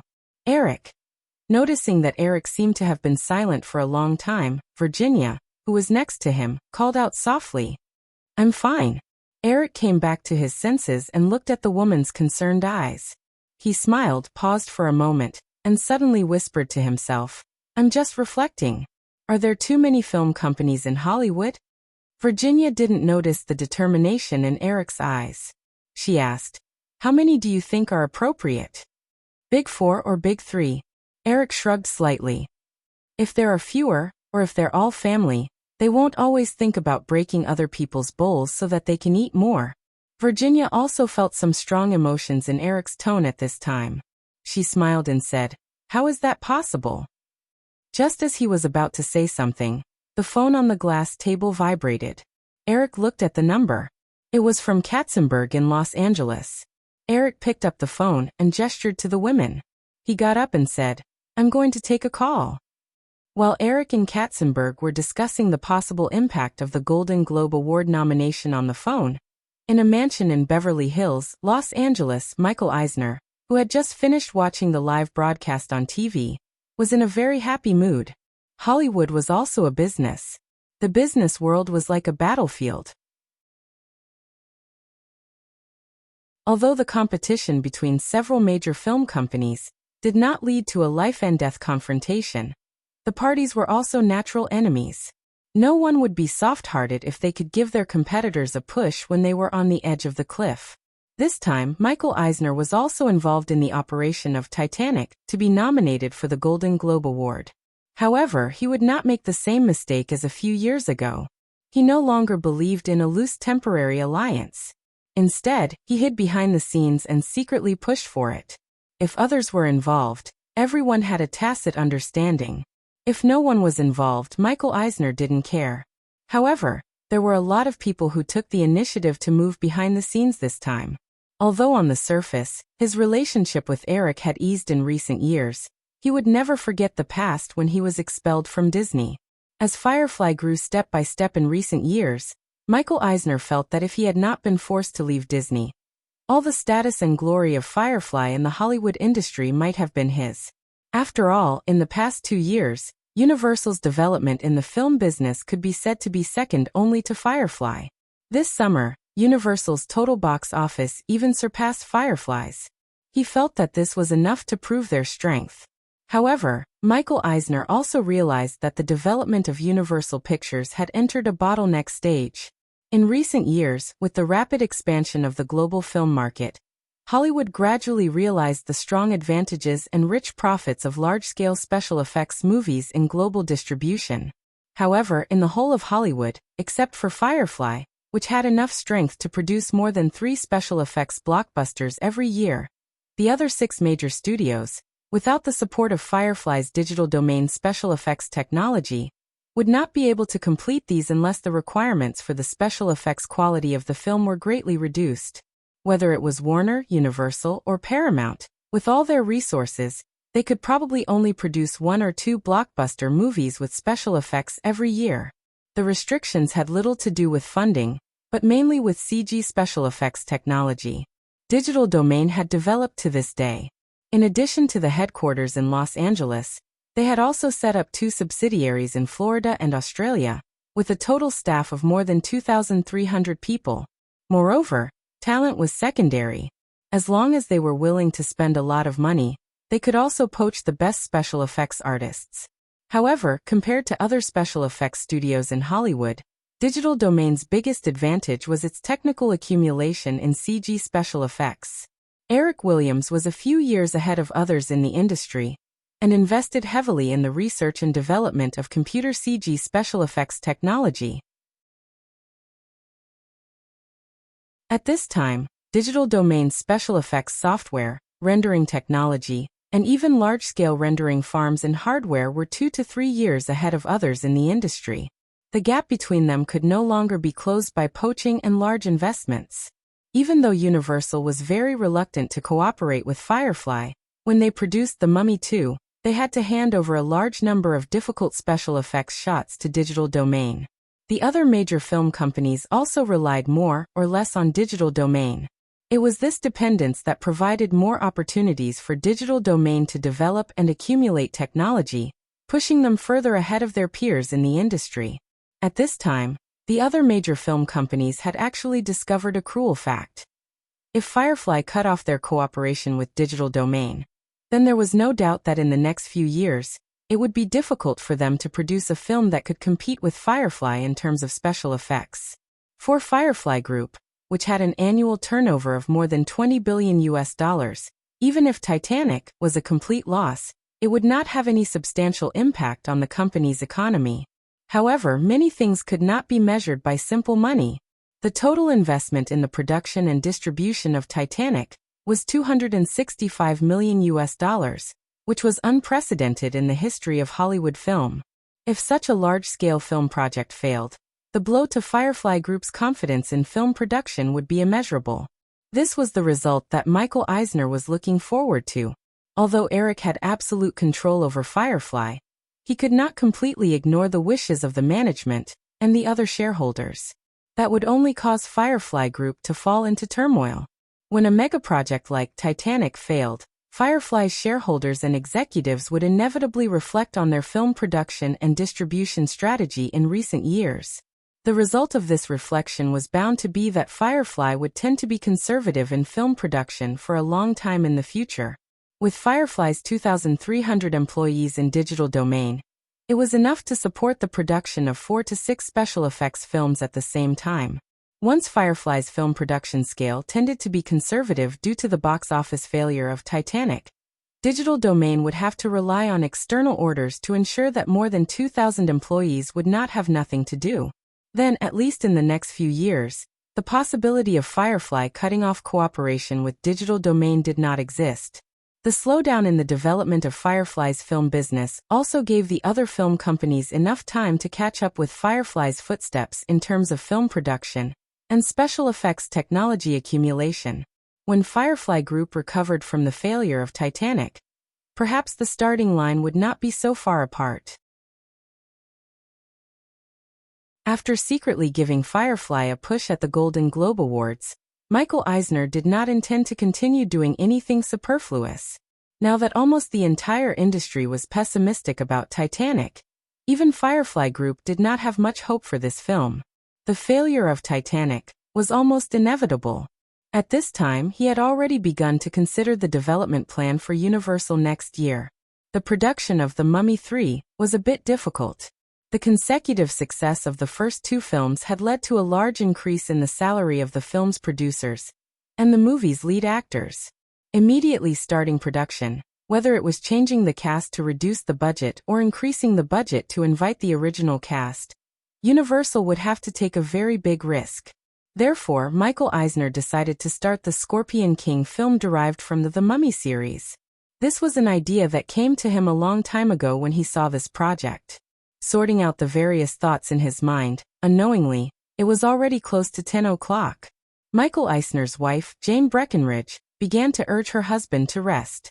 After Michael Eisner's daunting quadruple bypass surgery 2 years ago, although he recovered well, it was taboo for people with a weak heart to stay up late.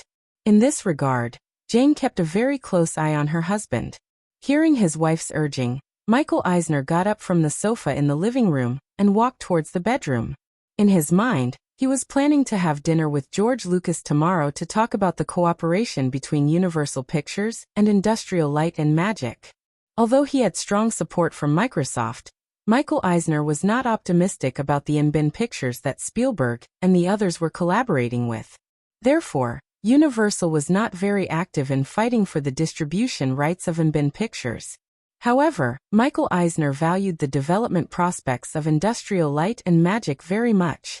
Although this special effects company was a little far behind the digital field, as a veteran special effects giant, Industrial Light and Magic was the last company in the industry that could catch up with the digital field.